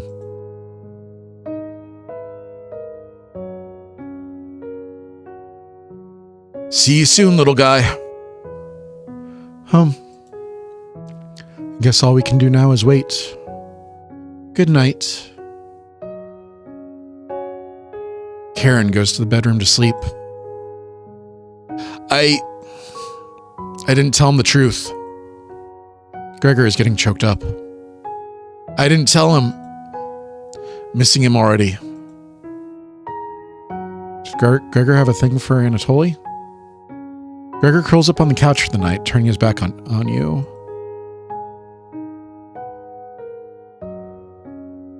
You shut your eyes, quickly falling asleep. You hear a scraping on the floor.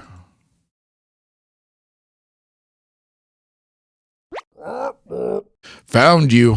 Ha ha ha. You explain how this isn't a good time right now. This is no laughing matter. I'm worried about Gregor. He's as tall as a tree, but dumb as a brick. What's the root of that? Ha ha ha. Another cornbread classic. You're being very unpopular right now. That's a tree reference. Get it? Ha ha ha. I don't get it. Are we a tree? I thought that Gregor was the tree. Anyways, you need to protect Gregor from the red-haired woman. Cabbage called an emergency trumpet meeting and told me to give you this mission. Protect Gregor at all costs. Understood? Sure. You nod. Ha ha ha. It's the yeast you can do, right? That's a better one. That one works. Tell Bread that pun didn't make any sense. Ha ha ha. On a roll today. I'll see you around. Bread hops away, pushing himself through a mouse hole with a small pop. You fall asleep thinking about what Bread told you.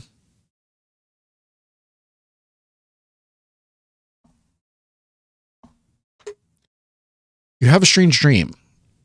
It's lying on the table in front of you. You take off the glasses first, partially cracked, and set them down next to the workbench. After working the saw, you wrap the cuts in old newspaper.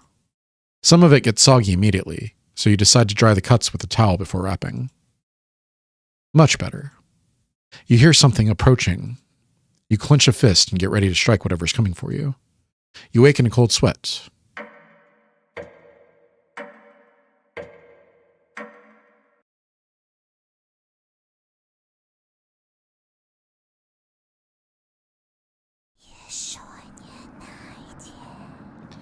Hi, Mariah. You wake in a completely different place. Did you sleepwalk, or... You found some meat. Everybody's still asleep. This would be a nice surprise after yesterday's events. You decide to surprise everyone with breakfast. You start by cutting each slice fairly thin. You brown each side in the oven, releasing a unique smell into the air. Karen runs into the kitchen. What is that smell? Give it to me. Now. You don't argue. Karen grabs a cutlet, burning her hands before bringing it to her mouth. Ah! She hungrily devours it, barely chewing. She grabs another cutlet off the plate and eats it. You thought she was concerned with rationing. Gregor wakes up from the couch and heads into the kitchen. Oh God. Already? Gregor looks conflicted, but he succumbs to the hunger. They always do. Gregor eats his food in a few bites, grabbing more with his hands.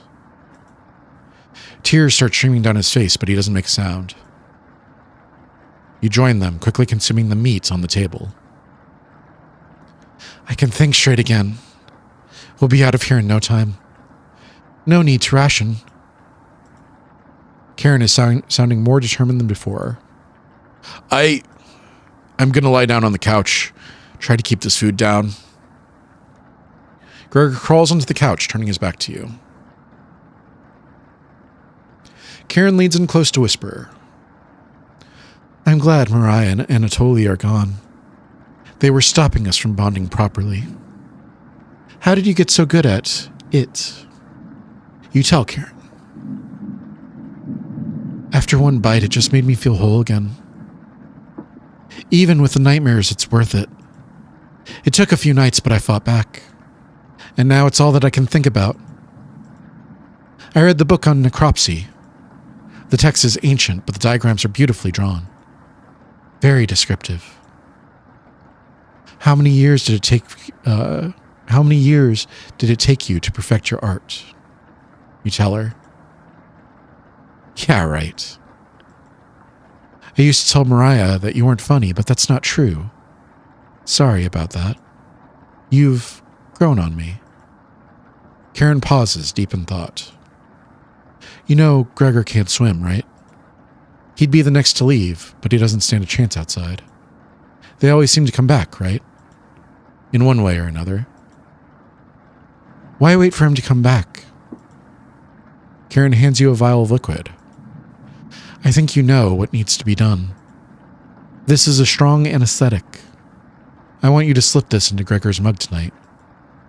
He won't feel any pain until he wakes up. All you have to do is stand back and let me work on him. This request is beyond extreme. Will you do this for me?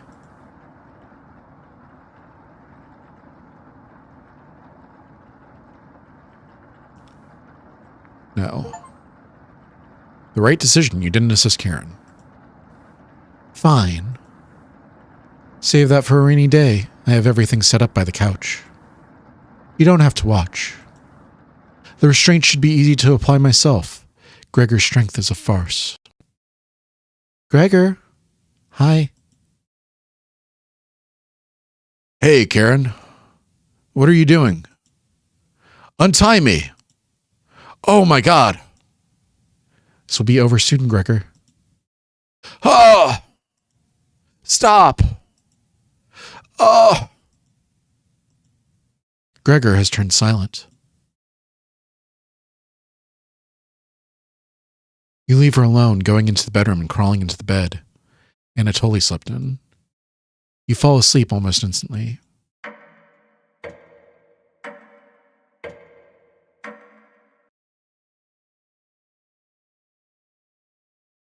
You have a strange dream.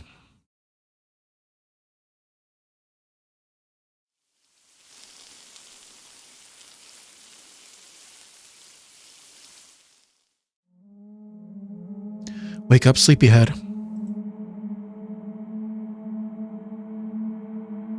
You were having a nightmare. Thanks for letting me practice last night. I think I did a great job. Made us all some breakfast this morning to celebrate.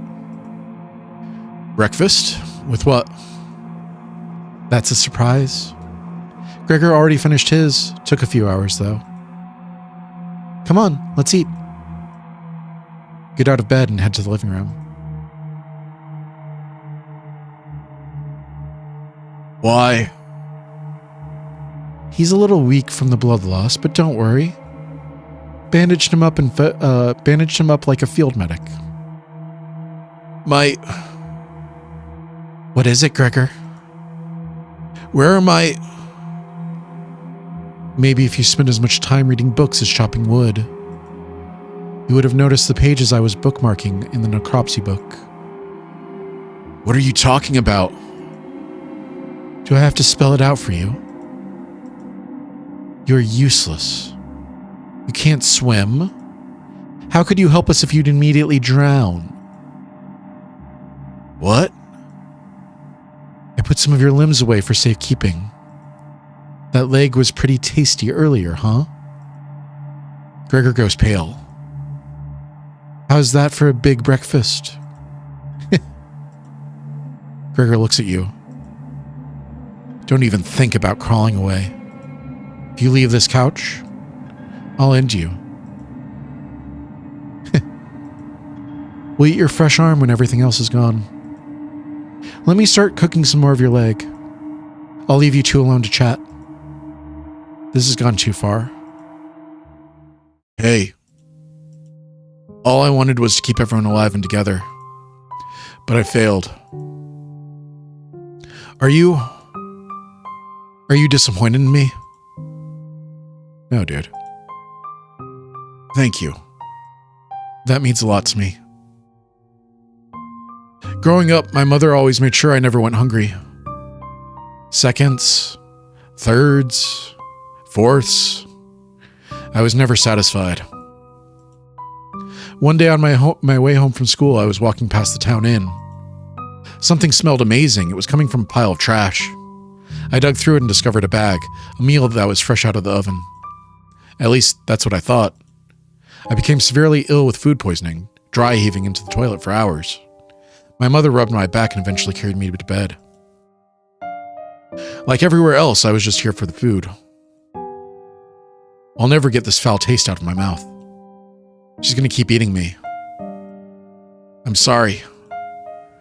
Getting too lightheaded to hold a good conversation. Heh. She's going to torture me again. You know that, right? You nod. Gregor grows a little more pale. Can you cover me with a blanket? I'm so cold. This cabin, everything about it chills me to the bones. Please, consider it my dying wish.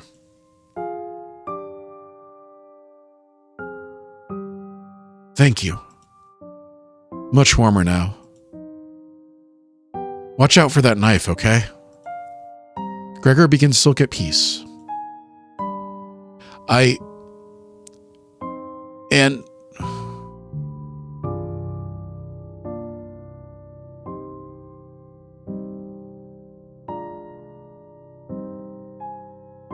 you watch the last of Gregor's air escape his lungs.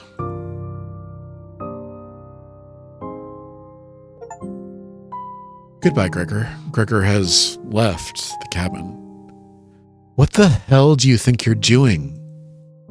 Tell Karen that Gregor gave up. We could have kept him alive for another week. What's wrong with you? No matter. Plenty of food left now. Karen leaves you alone. You head to the kitchen to find the other remains. Gregor. You look at a pile of dishes and your mind starts to wonder.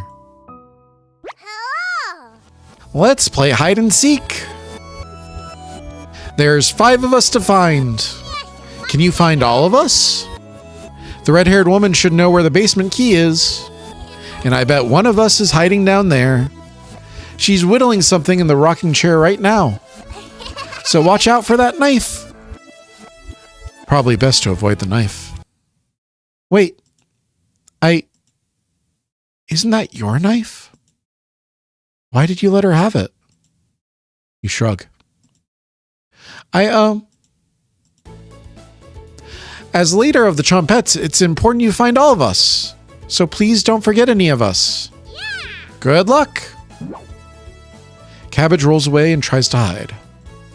Why would Cabbage want to play hide and seek right now? You have been neglecting the Trumpets lately. Can't hurt to play along with them, right? You go to talk to Karen in the living room. Why would Karen know where the basement key is?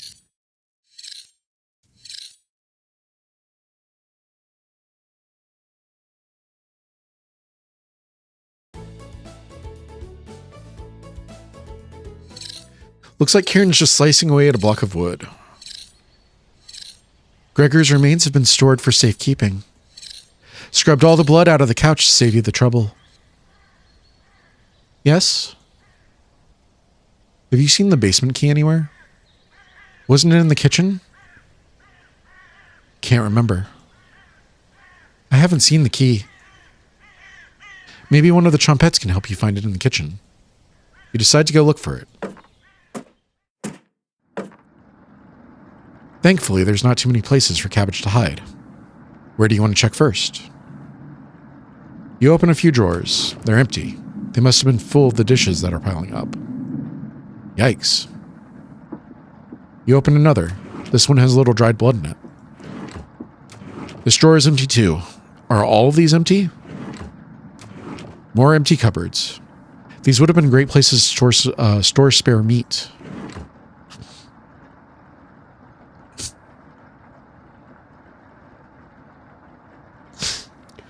Oh, excuse me.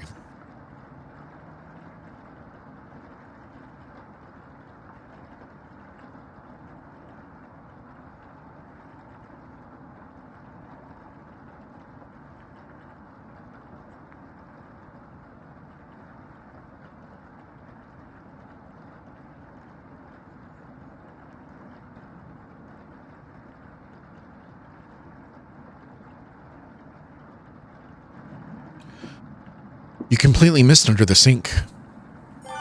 On the left side, the letter L is engraved. Who wrote this? There's nothing but cobwebs. Thankfully, no spiders.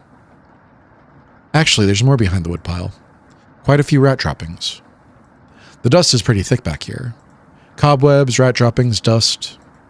This should really be cleaned. You notice an engraving of the cabin on the wall with an X in the center. Buried treasure? You need to find cabbage. You hear some rustling around. Found her. She always picks the same hiding spot. Ah, you found me. Well done. As leader of the Chompettes, getting through these mouse holes is a chore. Can't find any Chompettes to push me through. You'll help me out, right? Cabbage has joined the party. 4 Chompettes to go. Glad you asked. Keep it up. You'll be a member of the Chompettes in no time. You asked Cabbage about the basement key. Did you forget again? It's right in that nasty oven. There's nothing but a big pile of ashes in there. You found the basement key. There it is. That's to the room where we found Potato. Check behind the cauldron for another one. You got the basement entrance key. Let's go find Onion. He's hiding in the bedroom. She's making hide and seek far too easy. Chompettes! Find Onion. Cabbage rolls down the hallway. Can't hurt to find Onion, right?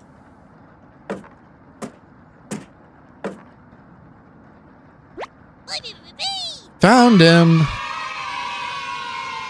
Don't be a crybaby. It's just me. Onion. Today? Onion. I'm feeling sweet as sugarcane. Boy. Honest. Wow, did you eat something gross? Your breath stinks. Well, we haven't been brushing our teeth as far as I know. Drenched head to toe in sweat, too. Could smell you coming a mile away. Why are you obsessed with my smell? Onion. Gross. Did the red-haired woman scare you or something? You tell Onion everything that happened. Whoa! Sounds like I missed some messed up stuff. You get a pass. I'm sorry to hear about Mariah, Anatoly, and Gregor. But yikes! 3 people dead in less than a month. Not as bad as 5 people in one night, though. Right? What did we do? I would probably lose my lunch if I had to see that again. Anyways, don't worry, I got your back. Onion has joined the party. Hello. Glad to have you join us, Onion. Boy. No problem, Cabbage. I think I heard Bread making noise in the living room. Boy. You know how loud he can get. Cabbage. Bread? The one and only. Chompettes. Let's move out.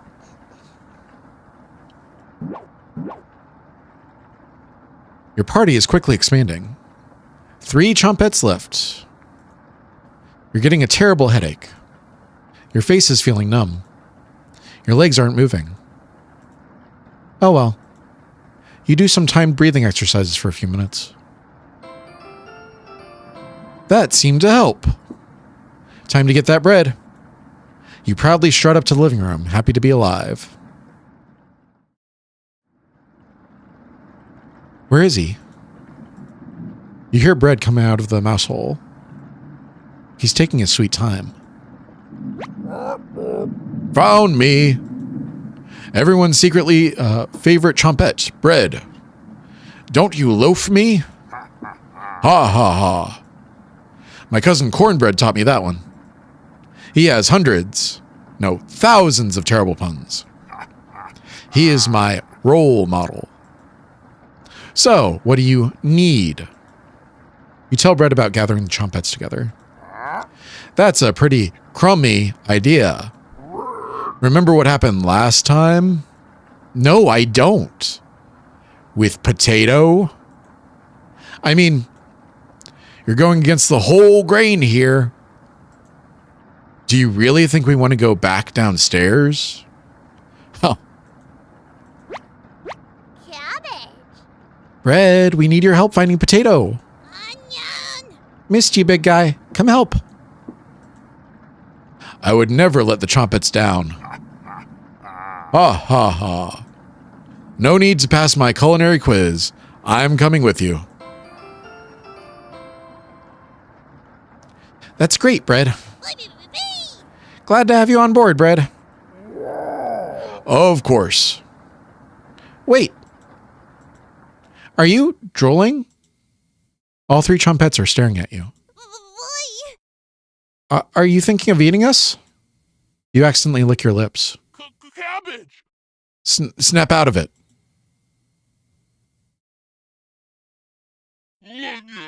You already ate. We're no good for that. You glutton.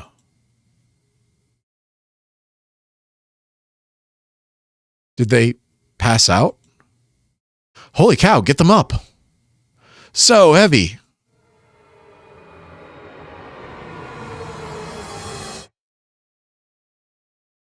You stumble to your feet. Let's go find Raspberry and never speak of this again. I think I heard her over by the basement door. Perfect. Chompets! Mosey out. You have 3 Chompets in your party. 2 more to go. Your head feels like it's going to crack open. Your hands have gone completely numb. This one is lasting longer than the others. You focus on wiggling your toes for a moment. You didn't pass out cold on the floor. 2 more to go. You go check out the basement door. Where is she? You feel a chill run up your spine. Goosebumps are all over your body. She's here. Everything turns silent. You can almost hear her breathing. Raspberry? Can't sneak up on me. Don't ever try that again. Surprise! Found you, Raspberry. Oh, wow. It's Barry. Nice to see you, Cabbage. We wouldn't leave you behind, Raspberry. Honest. I'm covering Onion. I'm sorry. We need your help finding Potato. Our combined Chompet detective skills say he's in the basement. Oh, yeah? Let's find Potato and get out of here. Raspberry has joined the party. 1 more to go. Don't worry, the basement is already unlocked. Oh crap, the red-haired woman is coming over here. Chompets! Let's hide out. All 4 Chompets quickly escape. You pretend to be studying the basement door. You hear Karen creeping up behind you. Found you. You can see the knife out of the corner of Karen's dress. I don't know if I can wait any longer. Show me where you keep hiding the meat. Let's tear them apart, piece by piece. Just like Gregor. Karen looks like she's ready to bury the knife into you. What do you do?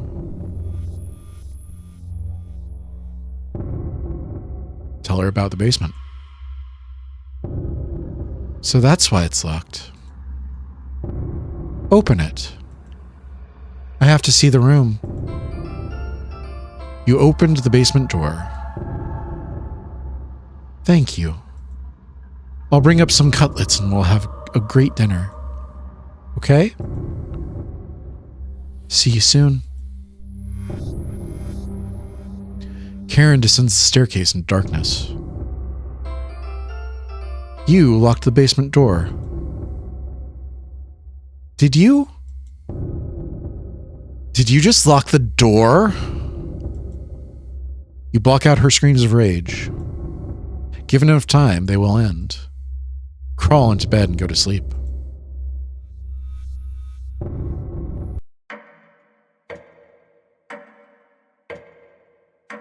Day 13. You slept in today. The pounding has completely stopped. You really need to go to the bathroom. You decide to open your eyes. You must have sleptwalked to the bathroom last night. The glow of the candle is oddly comforting. The candle blew out, and the door is locked. You find a flashlight in the corner of the bathroom and turn it on. You're in the dark, but you're not alone. Click on objects around the bathroom to get more information or find hidden clues. If you're stuck, just wait a little bit to see the glint of objects to inspect around the bathroom. Just move around your cursor to search the room. Cabbage! Hello! Hello! Are you locked in the bathroom again? You tell her about the candle being blown out. Maybe you just need to try wiggling it a little bit. You unlock the bathroom door. Sometimes the simplest method is the best one. Excuse me, need to conduct the next secret trumpet meeting. Later. You quickly make your escape.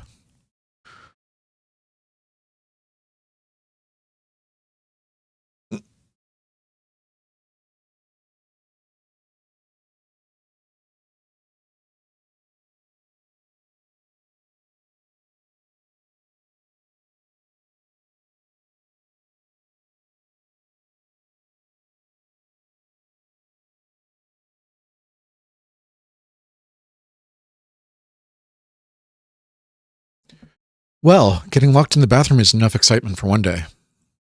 You get under the covers and quickly fall asleep.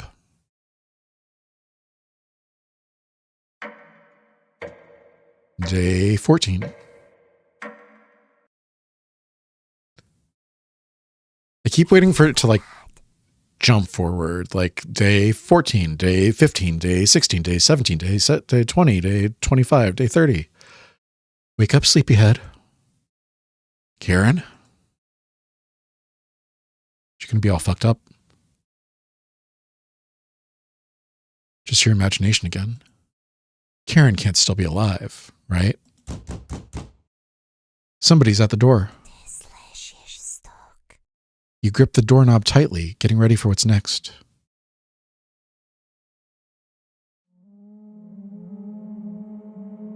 That can't be the real Gregor.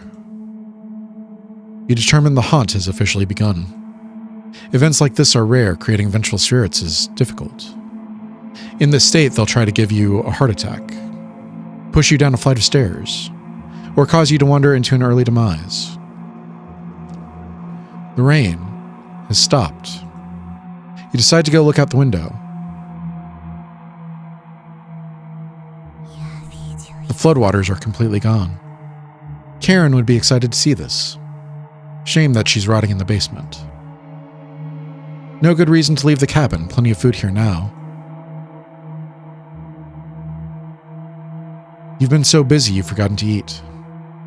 You head to the kitchen for a snack. Karen's hiding spot was too obvious. You grab some meat from behind the woodpile. You take a few bites of it. You lost more of your humanity. Not fresh enough. Oh well. You decide to crawl back into bed and get a little extra sleep. Day 204863. Day 3479. You have a strange dream. The clouds have parted, the rain has gone away. You wake in a cold sweat. Is this another trick, or...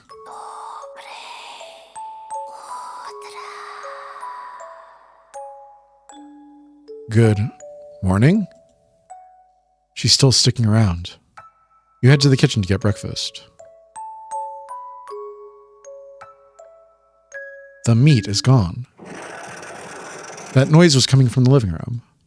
Anatoly? Nobody's here. Some deep scratches are dug into the wood by the couch. Something is approaching. What's making that noise? It sounded like it was coming from the basement door. You go over to investigate. A cold wind is blowing through the hole in the door. You get goosebumps all over your arms. Is this, You wake in a cold sweat.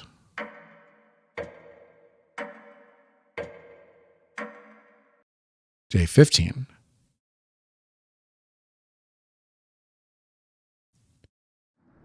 It's raining again. They're taunting you with dreams of a sunny day. You get out of bed and head to the living room. The couch still smells like Gregor's sweat. Should you have stopped her? You already did. The couch is still comfortable, even after Gregor imprinted on it. You decide to take a nap, which quickly turns into a sleep.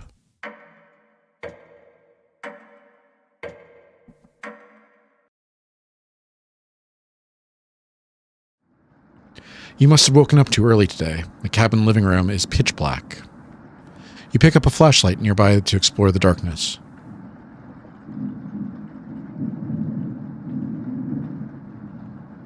Anatoly?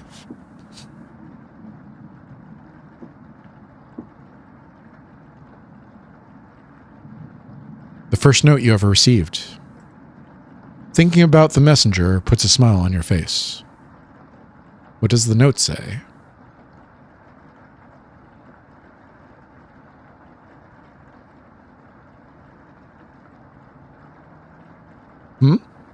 You notice a note sticking out from one of the books. I know you've been ignoring my other letters, so I am begging you. Please bring back my daughter safely, or I will need to get the others involved. I left payments outside the door and will pay any price. Please let her go. We don't have to involve anyone else. You take the mother's note with you. You lay back down on the couch, drifting back to sleep.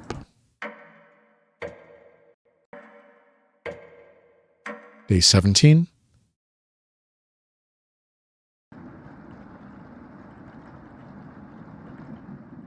You sleptwalked again. You can hear Potato mumbling in the drawer. Oh, it's you again. Tell me, your first week with the others. Where did you sleep? You think for a minute, but come up with nothing. It's worse than I imagined. Do you remember any concussions? Still nothing?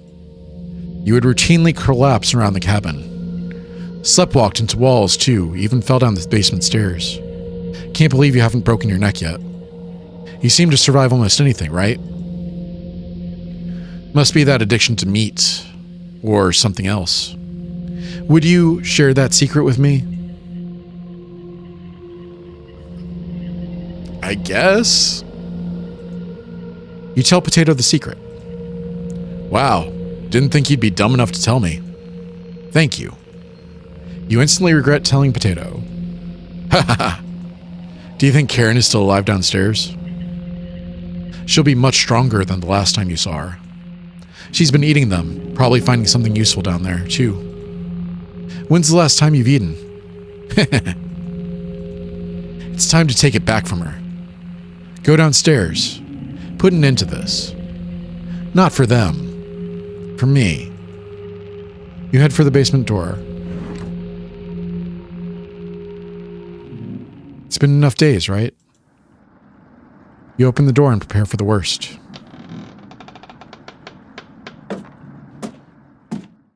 It's just a staircase. Nothing to be scared of. You decided to go into the basement. You begin your descent. It keeps saying you decided, but I don't think that I'm making decisions. Something is approaching.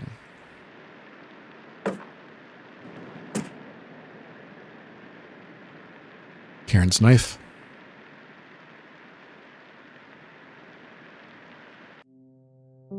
Can you hear me? I've been down here the entire time. It's so good to see you again. There's plenty of bread down here.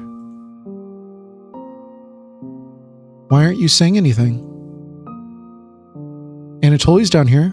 Come have some bread with us. They always try things like this. You're not falling for this one. Why aren't you listening to me?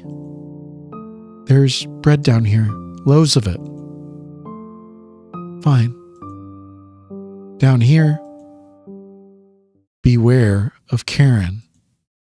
She is ill beyond repair, and she will rip the flesh from your bones.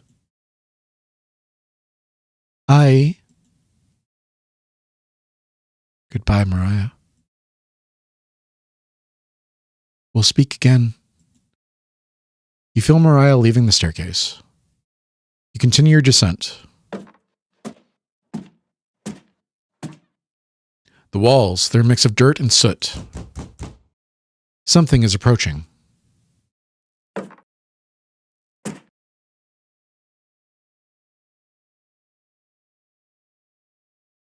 Anatoly? Gregor? I'm glad I found you. The rain outside has stopped. Did you hear that knocking behind you? Another trap. Everyone else is upstairs. Mariah was worried sick about you. You tell Gregor about speaking with Mariah. Guess I can't lie to you, huh? If you won't come upstairs with me, please turn on the lights when you reach the room. I want to see the look on your face when that light bulb turns on. You nod. Heh. Thank you. Thanks for letting me lick the bowls clean. We'll meet again soon. Beware of Karen. What am I supposed to do about her? Give me more information. You feel Gregor leaving the staircase. You descend deeper into the abyss. Anatoly's turn. The air pressure down here feels heavier. You touch your ears. Blood is leaking out. Something is approaching.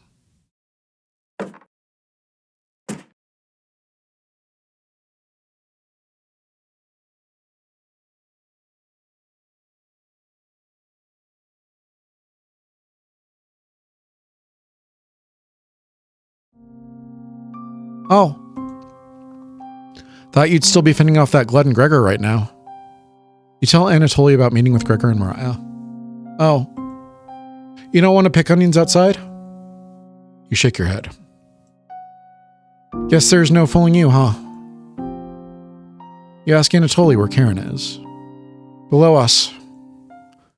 Waiting to devour you. Down here, the whispers have told me about you. How long did you leave them in there? Beware of Karen.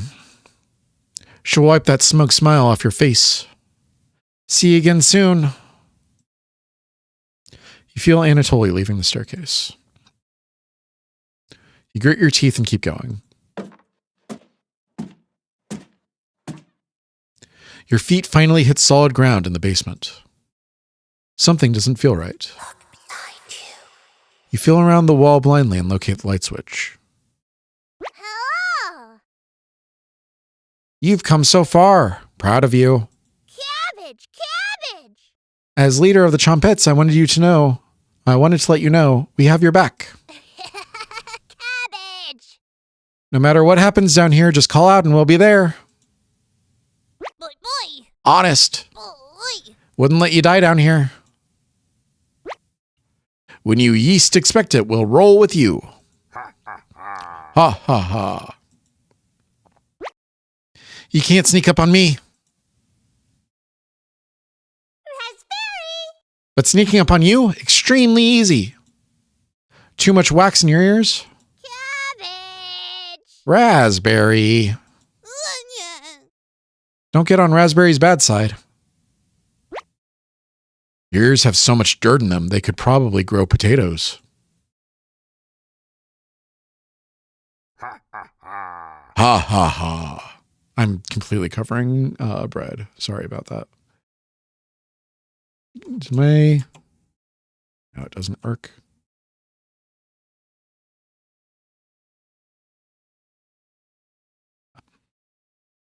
We'll have to work on those jokes, Potato. Sure. Weren't you hiding in the basement room? I wouldn't miss a killing for the world. Just remember, down here, you can call on us.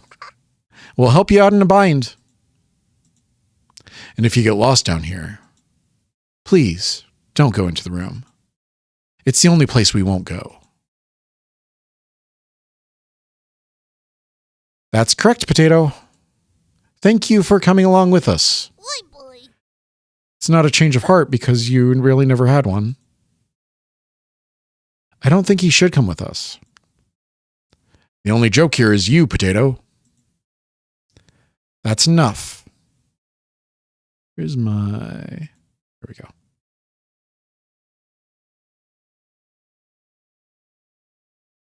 Chompets. Let's help out. The Chompets get in position behind you, ready for what's next. You feel around the wall blindly and locate the light switch. Took you long enough. Let's end this. Should have kept the door locked. Attack. You attack Karen with a lunge. Barely land a soft punch. Karen sprints towards you. Ow. Some blood splatters on the floor. Karen licks her lips. Will you fit in the cauldron? Called on me first because I'm the leader, right? The Chompets are ready to help you out down here. Watch out for that knife. Ha ha ha. Please survive. We want to play hide and seek again. Chompets, help out. Cabbage has filled you with hope. You gain 5 HP. Karen looks confused. She caught you talking to them. She looks like she's plotting your next attack. She surprised you. Let's go. Karen catches her breath. It's over. Karen smiles at you. You're gonna taste better than Gregor. Should have kept the door locked. Hey, it's me. Onion. No crying down here, okay? Let me look at your ears. Blood? Gross. Your eyes begin to water. Hey, what did I tell you about crying? You got this, champ. Good luck. The onion's words make you feel a little better, but only a little bit. You gain 5 HP. Please stop stabbing me. You feel blood running down your arm. Are you talking to yourself again? Karen is studying you. Should have killed me earlier. No chance of that now. I don't really care who dies down here. You're both awful. Good luck. Potato's words cut pretty deep. You gain 5 HP. Karen looks confused.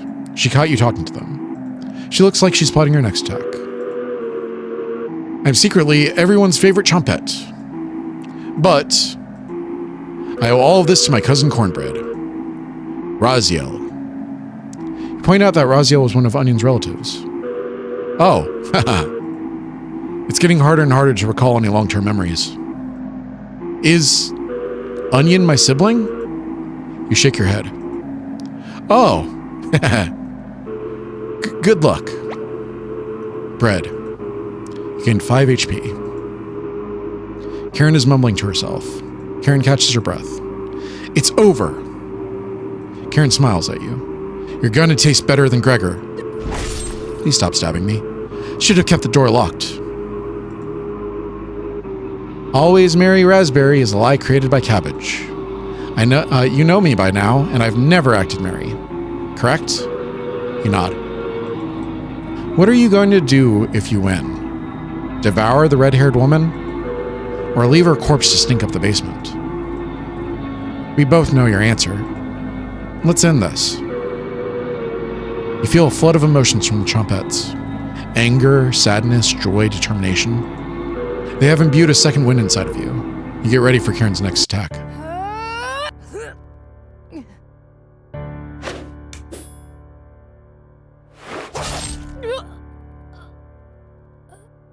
It works.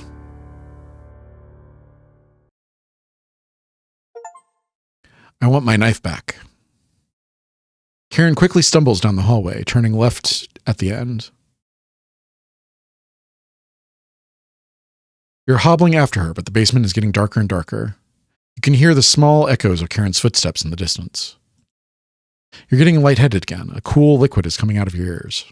You almost trip a few times as you move downwards. Your shoes begin sticking to the ground. This area has a door in each direction. You head east, opening the door. You feel Karen's presence close by.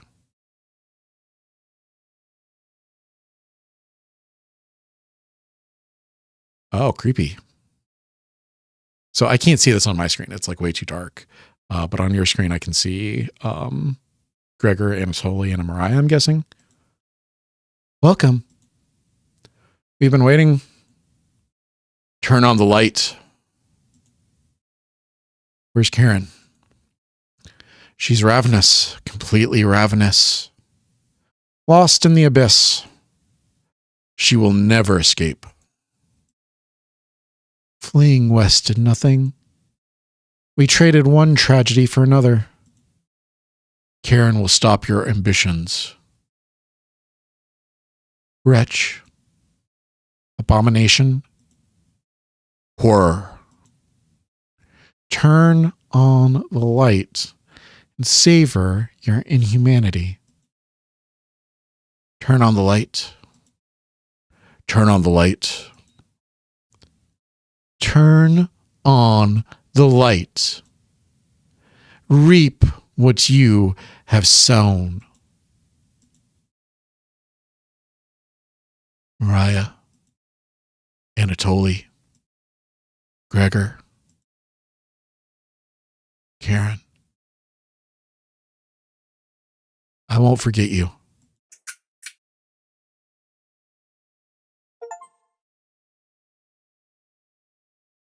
Not done yet. Plenty of meat still on those bones. You hear talking upstairs. Thieves? You grab your flaying knife and silently go up the stairs. You'll eat well tonight. The four look completely shocked at the sight of you. She doesn't look like she has the courage to speak. We've been lost for a few days.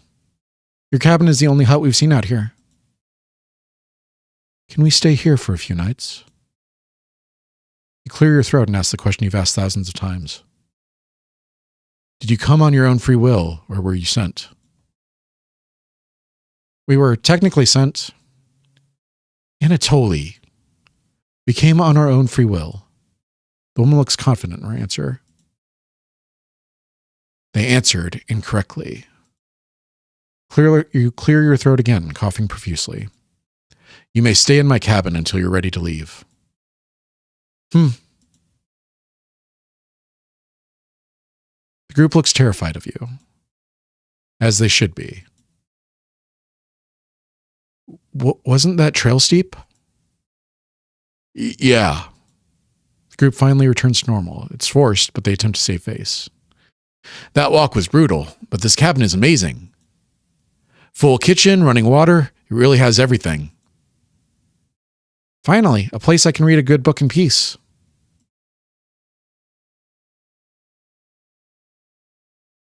Years earlier. What?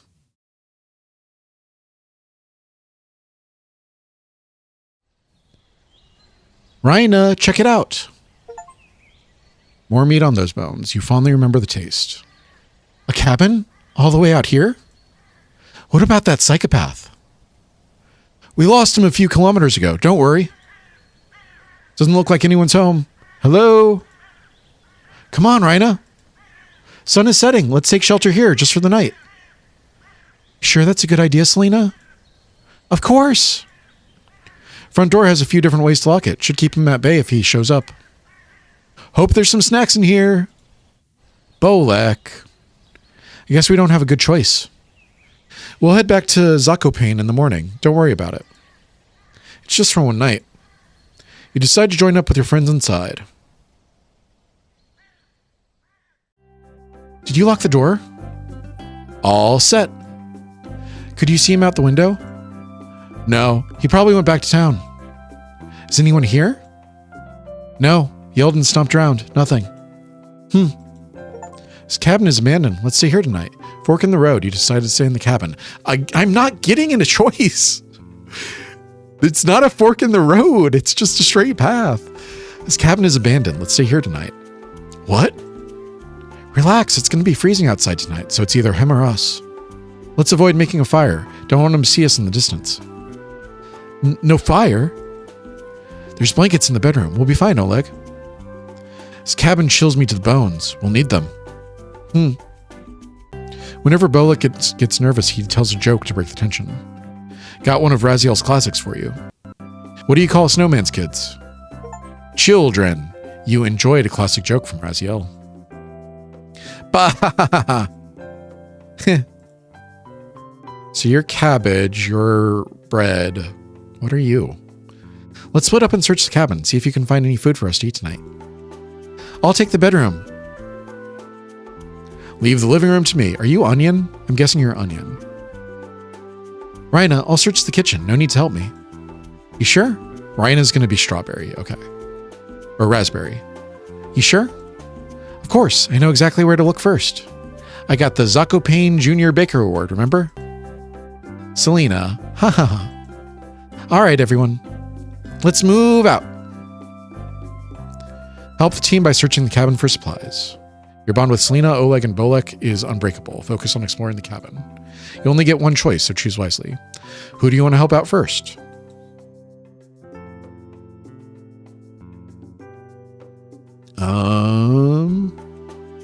Selena? Let me help Selena. You decided to help Selena search the cabin. Great. Only if you insist. What area do you want to search first? Oh wow, this mortar and pestle has got a lot of use. What's that? Mortar and pestle? It's a cooking tool used to grind herbs and plants and seeds. You haven't seen one of these? No. Let's go over to Oleg's house sometime. His grandma has one. Sounds good. Haha.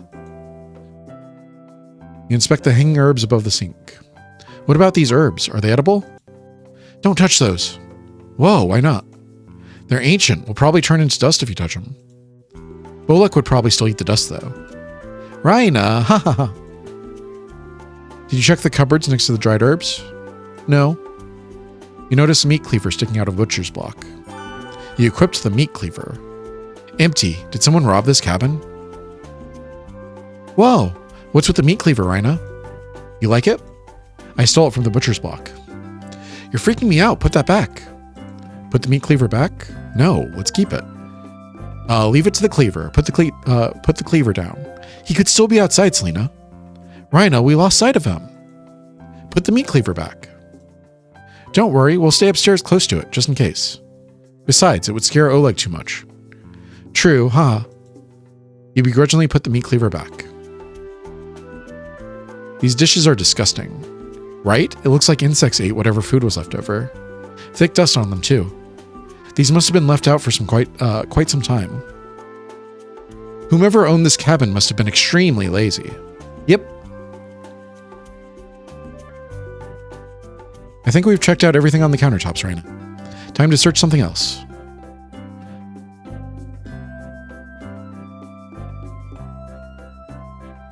You search inside of the cauldron first. Find anything? Just some disgusting slop at the bottom. That's right, cabbage always hides in the cauldron. Haha, this cauldron is almost as big and heavy as your coat. Selena, ha. You're covered for fall and winter now. Saves my family a trip to Zakopane Market. Right? Look inside the oven. Bone fragments? Selena, found some bones? Chicken bones? Selena looks at the discovered bones. Too big to be chicken. Not sure. Looks like it came from the same animal, but the sizes are different. Young and old skeletons? Correct. Put these back, though. It's grossing me out. Haha. You place the bone fragments back into the oven. You notice a deep char near the back of the oven. Like something was smashed against the wall and left to burn against it. Was something alive crammed into this oven? This oven reminds you of the ones used in Zakopane, but the brick layering is much more advanced. Maybe it's time to check on Bolek and Oleg. One more look can't hurt. You look around the base of the cauldron. Creepy note. Who wrote this? Hi. I saw the fence outside. Kids are needed. Please teach me the secret. I'll bring him here on Sunday. You won't have to do anything. Please teach me the secret. You take the creepy note with you. Check this out, Selena. Did a kid write this? I'm not sure. Either it was a kid or an adult who didn't do well in school. What fence are they talking about? I didn't see any fence outside. The bigger question is what the hell the secret is. Or who was brought here. Right. The note you found sounded pretty disturbing.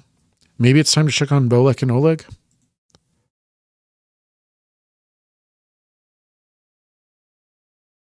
I think we've checked everywhere, Selena. You're right. Rats. Did you check under the sink? You look underneath the sink. Nothing. It feels strangely cold outside. It feels strangely cold underneath. Nothing. All right, let's see what Bolek and Oleg have found. Rhina, let's mosey out.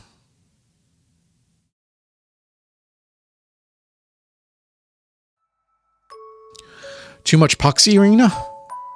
You napping?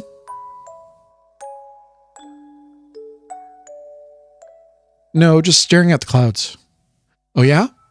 The drowning of Marzana is in a few minutes. Let's burn that witch and throw her in the river. I heard you were the one tasked with the burning. You know how to shoot an arrow that's on fire, Selena? Duh. You can bring the green branch to the village this year, Rhina. I got that witch. All right. You remembered some of your past with Selena. Time to get up and get your head out of the clouds.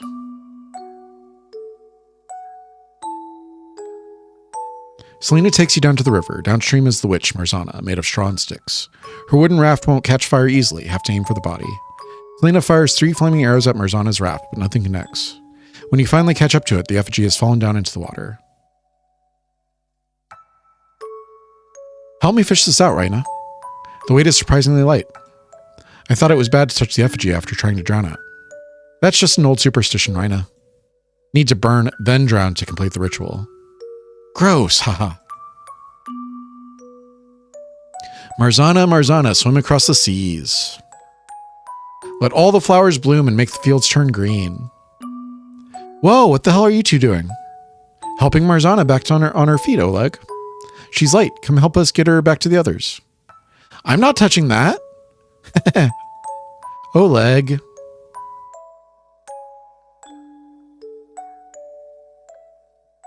Thankfully, none of the adults caught you messing around with the effigy. But while Oleg was yelling at you, it felt like you were being watched. Across the river, you see a strange man pretending to skip stones. His greasy hair shines in the sunlight. Some of the oils are smeared on his vest. He opens his mouth in an awkward smile, his teeth jagged and uneven. Walking away clumsily, he heads in the opposite direction of the festival, right into the forest. You head over to meet up with Bolek and Oleg. Okay, team, find anything? Just some old toys in a drawer. Really old toys. Bolek? I found his toy boat under the couch. Let me see that. Grandma made this boat for him. Shipwrecked, the plot thickens. Raziel was here. Raziel, the one and only. Could he still be alive here? Seeing him again would bring Grandma back from the brink. We have to find him. Agreed. Crew, we need to search his cabin top to bottom. Let's find Raziel and bring him back to Zakopane. You got it, Selena. Bolek, Oleg, come with me. Let's look around outside. Rhina? Look around the cabin, try to find any clues as to where Raziel is. That psychopath could still be outside in the woods. If you hear any of us yell or scream, find us. Okay? Of course, Selena. Thanks. We'll be listening for you as well. I'll be fine. Crew, let's move out. Selena, Bolek, and Oleg leave you to search the cabin. And then he snuck up on us. Who's there? Nothing replies back. It sounded like it was coming from the kitchen. We walk over to investigate. Hello?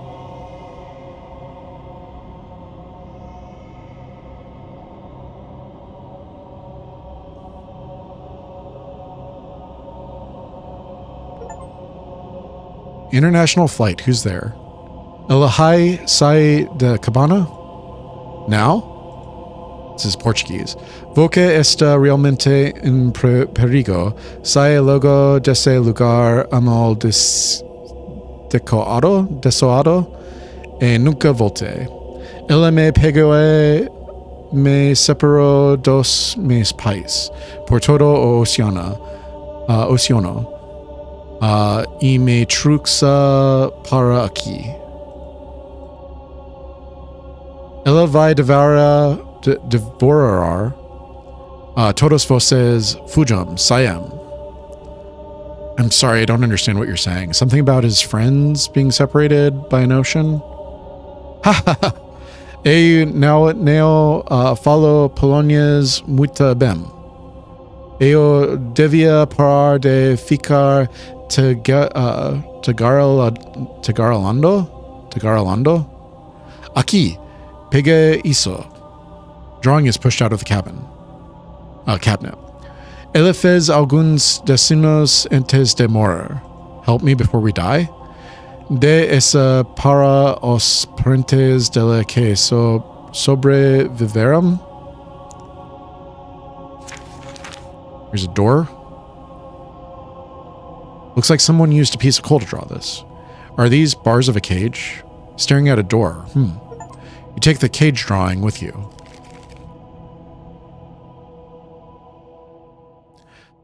Acho que hizo y adiós. Provavelmente nunca mais vamos cruzar nuestros caminos. Something about nothing there? Probably nothing there.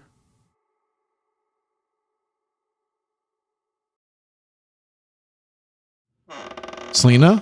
Oleg? Bolek? No reply.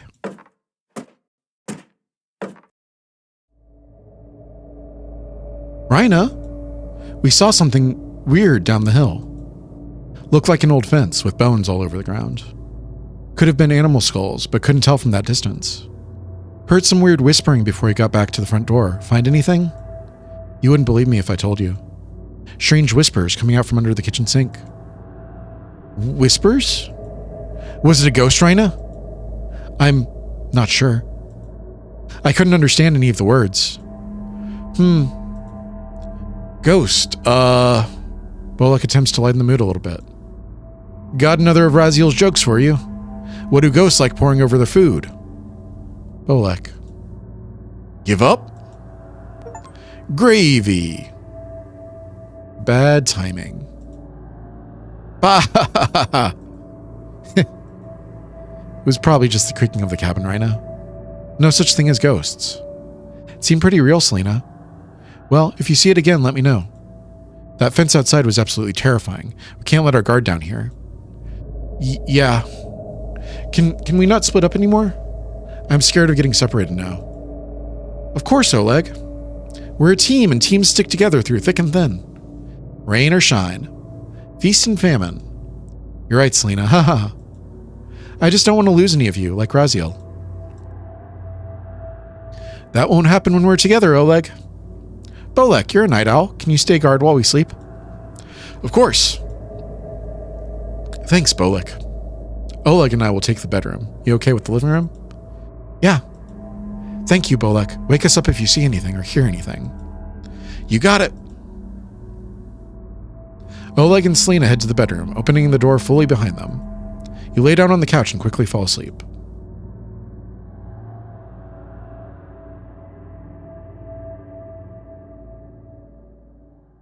I'm gonna raise my desk real quick. I'll be right back.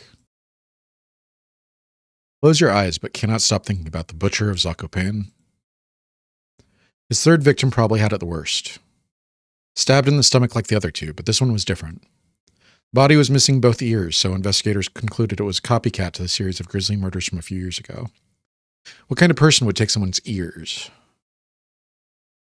The victim's family and neighbors searched the murder scene top to bottom in the alleyway outside. All they could find was a broken window that the butcher used to gain entry. It was a mystery that nobody in Zakopane could solve. So Selena, Oleg, Bolek, and you teamed up to find the killer. Selena was naturally the leader, plotting out vantage points on dusty maps her grandfather had. Bolek brought the snacks in what he called emergency rations, which was usually crusty bread from his pocket. Oleg was able to get investigation tips from his grandmother, a former detective, but only after telling her it was to find Raziel. Your investigations lasted more than a year, often getting to crime scenes quicker than town investigators. You have a strange dream. You found the body early, so early the blood is still leaving the body. The greasy-haired man makes eye contact with you, wiping the knife on his vest. You look for a way to escape, but you're trapped in the alleyway. He slowly walks towards you, forcing a laugh that comes out in unnatural, staggered segments. As he gets closer, you notice his pupils are absolutely enormous. As he brings his knife up, his face peels apart by the lips, screeching in pained agony. You wake in a cold sweat.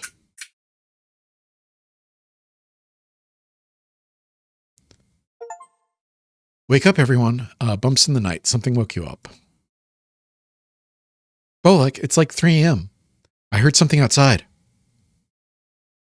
Was it one of those crows? They never shut up. It's him. Huh?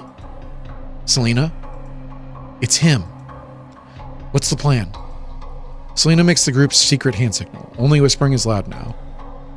Bolek, Oleg, eyes on the doors and windows. If he makes it inside, run out the front doors or downstairs. Downstairs? What if there's less room down there? Then we need to manipulate the lights down there. Find the light bulb, pulley, and when he gets close, turn off the lights. He's got that knife, so run for the front door when there's an opening. What if there isn't working light down there? Our eyes can see better in the dark than him. We can run circles around him while he's blind down there. He doesn't stand a chance. Don't count your chickens before they hatch, Oleg. Oleg, can you outrun him? Of course. Raina, do you see anything out the window? The rain hasn't started yet, but you can see storm clouds in the distance. Maybe it'll get too muddy for him? Unless he's coming through one of the windows.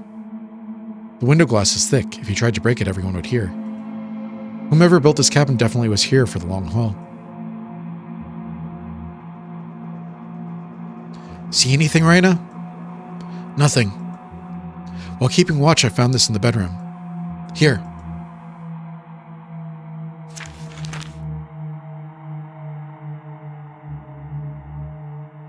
What the hell is this? Did Raziel make this? It had to have been him. When we found the body stuffed into the barrel, that creep saw us and ran. Who would do something like that? A monster. That's right, Raina. That was the last time we saw him.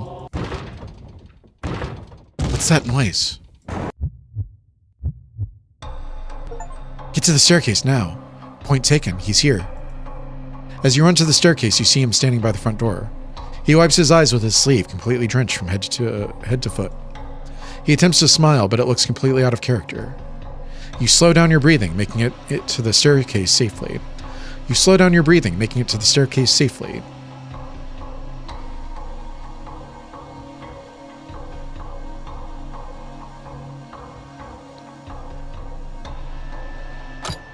Selena takes out the basement key, locking the door behind you. There, that should slow him down. Raina, can you lead? Of course, Selena. Wow, he's determined. All right, we'll be right behind you. You begin your descent.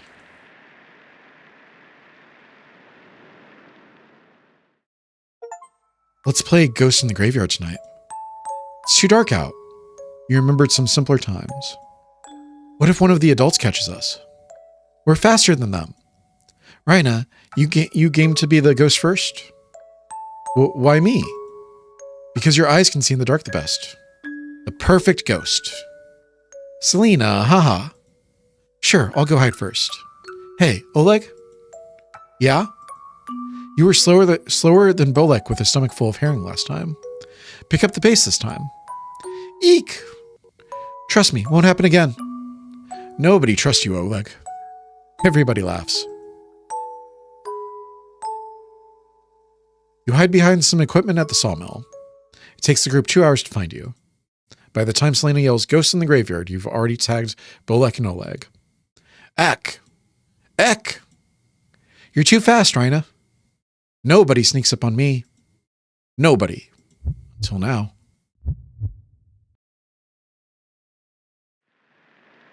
Rhino, what's going on? Nothing. Just remembering something. Bolek and Oleg went ahead. There's no time for this. We need to go.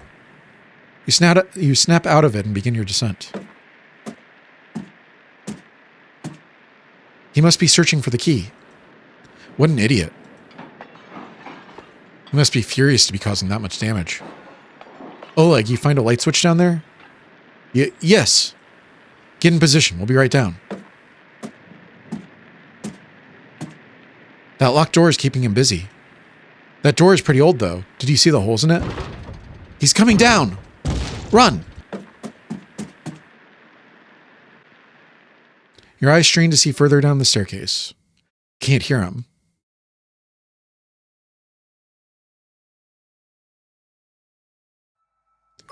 Rhina? We have someone special to introduce you to. The one and only, lost but never forgotten. Raziel, come on out. Don't be shy, Raziel. Rhino won't bite. Haha. Hi. Nice to meet you. I'm Rhina. It's okay. Your cousin is great, Bullock. Just wait, everyone. Give him a little time. He has the world's best puns. He memorized every single one Grandma told him. Huh. Grandma bought me this book. Raziel, this is 500 pages long. Yeah, huh? Everyone laughs with Raziel, enjoying a nice meal together with Bolek's family. Raziel tells countless pun jokes. Bolek howls with laughter, and the adults shake their heads in agony. His joy is infectious, making Zakopane a better city for everyone. Except for one. Rhina, you're slowing down again. Selena, Raziel, what about him? I keep remembering him. I see. Crew, let's keep going. Continue downward.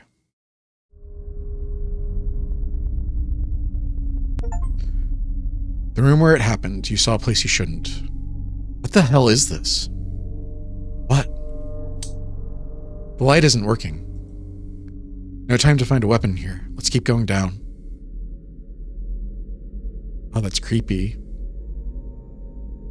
So I can't see it on my screen. It's too dark. I can just kind of see like the vague shapes of whatever the box in the front is. But there's like a bookcase. There's some lights. A cage hanging from the ceiling. Whatever that box is, it looks like some kind of instrument. And then some things in the back. I can see a light further down the staircase. Oh, there's a circular staircase in the center of the room. I see it. Your shoes stick to the floor at the bottom. You can barely make out the light up to the door on the right. East? There's 3 other doors, north, south, and west. Selena tries the door to the north first. Locked. This room is tiny. How are we going to get around him? Don't be scared. Let's try the doors and see if we can lock it from the inside. Which way, Rhina?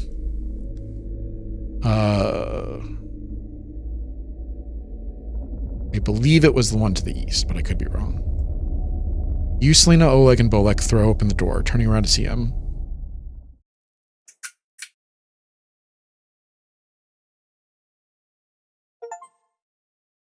Leave us alone.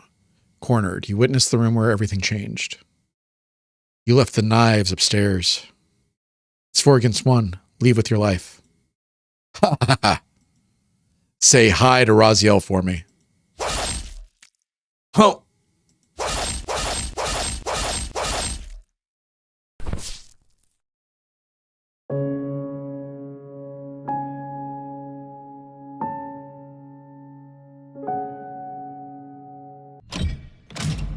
Cooking companions.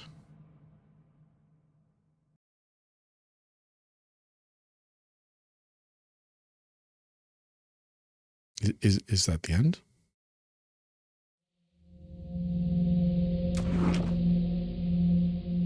What?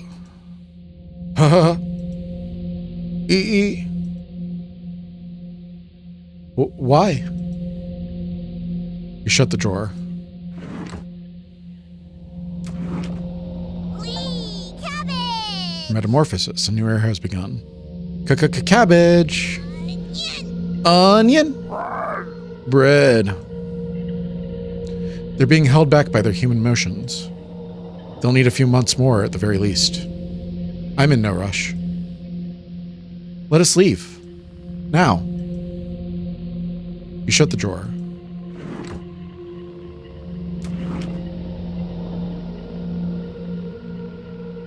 I'd like to explore the cabin. See where those whispers are coming from. Can I leave the drawer? You nod. Thank you. Want to come with Raspberry? Want to come with Raspberry? I'm going nowhere with you. Poor Raspberry. Welcome. We've done a few annual Chompette comedy competitions since last time. Want to be the judge this year? Ignore them. I found some fascinating stuff by using the mouse holes. I need you to explain what the hell this is.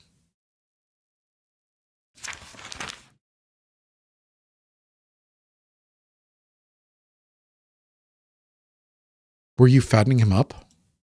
Or were you scaring the hell out of him while you hesitated? You take the basement drawing with you. I will never forgive you for this. You shut the drawer. Wee, cabbage. It's time! Chompettes, sound off. Onion. Never fear, Onion is here. Like my cousin Cornbread says, I'll rise to the occasion. Raspberry. Always merry, Raspberry. Potato? Potato. You have nothing to give me now. Leave me alone. This is the only way to escape, Potato. We need to leave at the same time. I'm not leaving the cabin. Potato, please. Potato, we want to see... No. Cabbage tries whispering, but you can clearly hear every word. They can release us. Just play along, and maybe they'll pity us. Yeah? I'm not working with them. But... Right now, I pity them. Just an old, disgusting, foul-smelling... That's enough! Potato's words cause a regression to stir inside of you. Keeping these intruders around might be entertaining for now. You slide the door closed, giving them time to stew on their thoughts.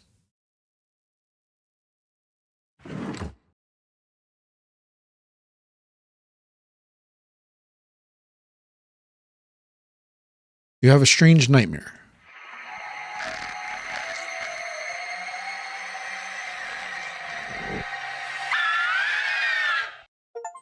Wake up. Undying rage shall never forgive you. I said, wake up.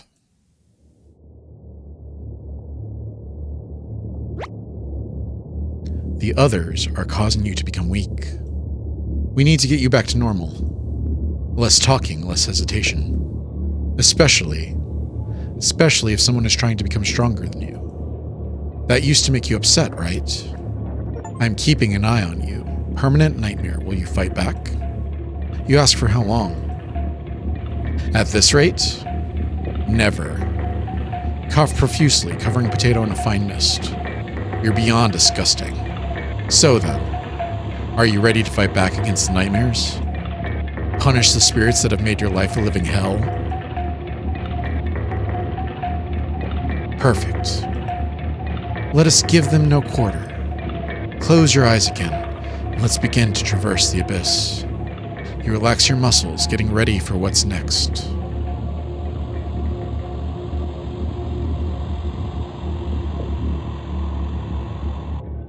Welcome to Nightmare Mode. If you survive, you will gain some additional insight to the world of cooking companions, as well as unlocking New Game Plus in a Chompette's only event. This mode is mostly just a joke, so don't take it seriously. From the main menu, if you select New Game, you can immediately jump to this mode, and other ones. If you make it to the end, you'll unlock the Chompette's Cabin Courses, a Chompette-only event free of humans. For the true Cooking Companions experience, this mode should be played in a pitch-black room with headphones. This mode isn't for the faint of heart. The scares have been amplified here. Consider this your final warning. You will probably get startled. You still need to max out your relationships. Don't worry. You'll get the opportunity to do so in New Game Plus. You should really make a manual save right now. Don't hesitate.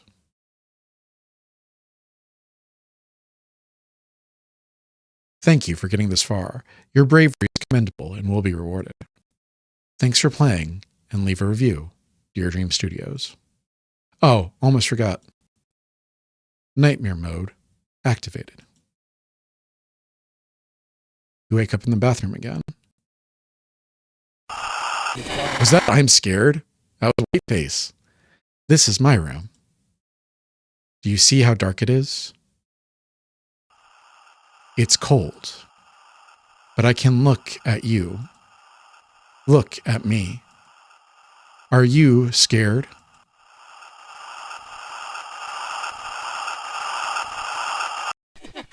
I am scared. You wake in a cold sweat. Your surroundings feel completely different. Mariah's presence is enraged, and is she begging you to follow her? You get up and leave the bedroom. It's a beautiful sunny day outside. What a fitting end to such a horrible nightmare. You head to the kitchen for some breakfast.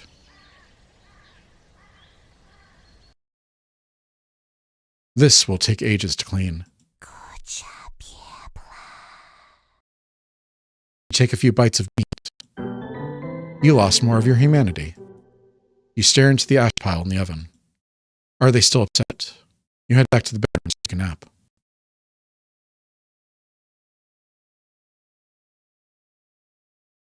Which one of them is causing this? Mariah? Anatoly? Gregor?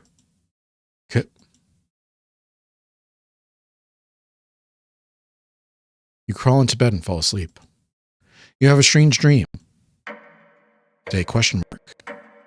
Day 616. Number of the beast.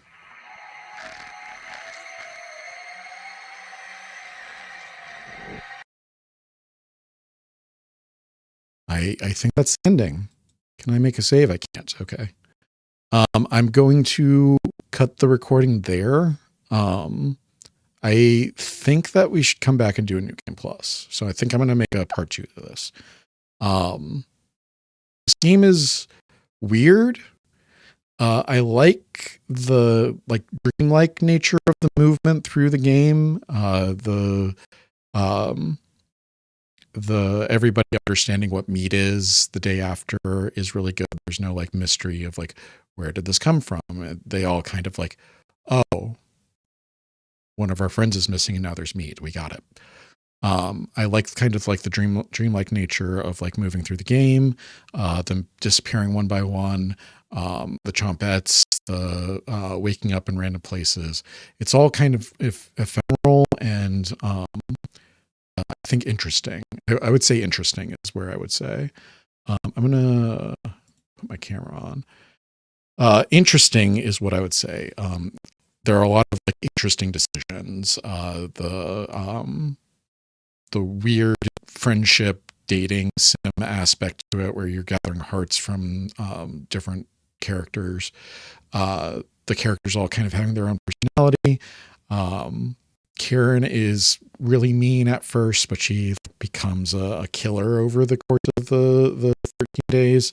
I wish that Anatoly and the other guy had a little bit more growth to them.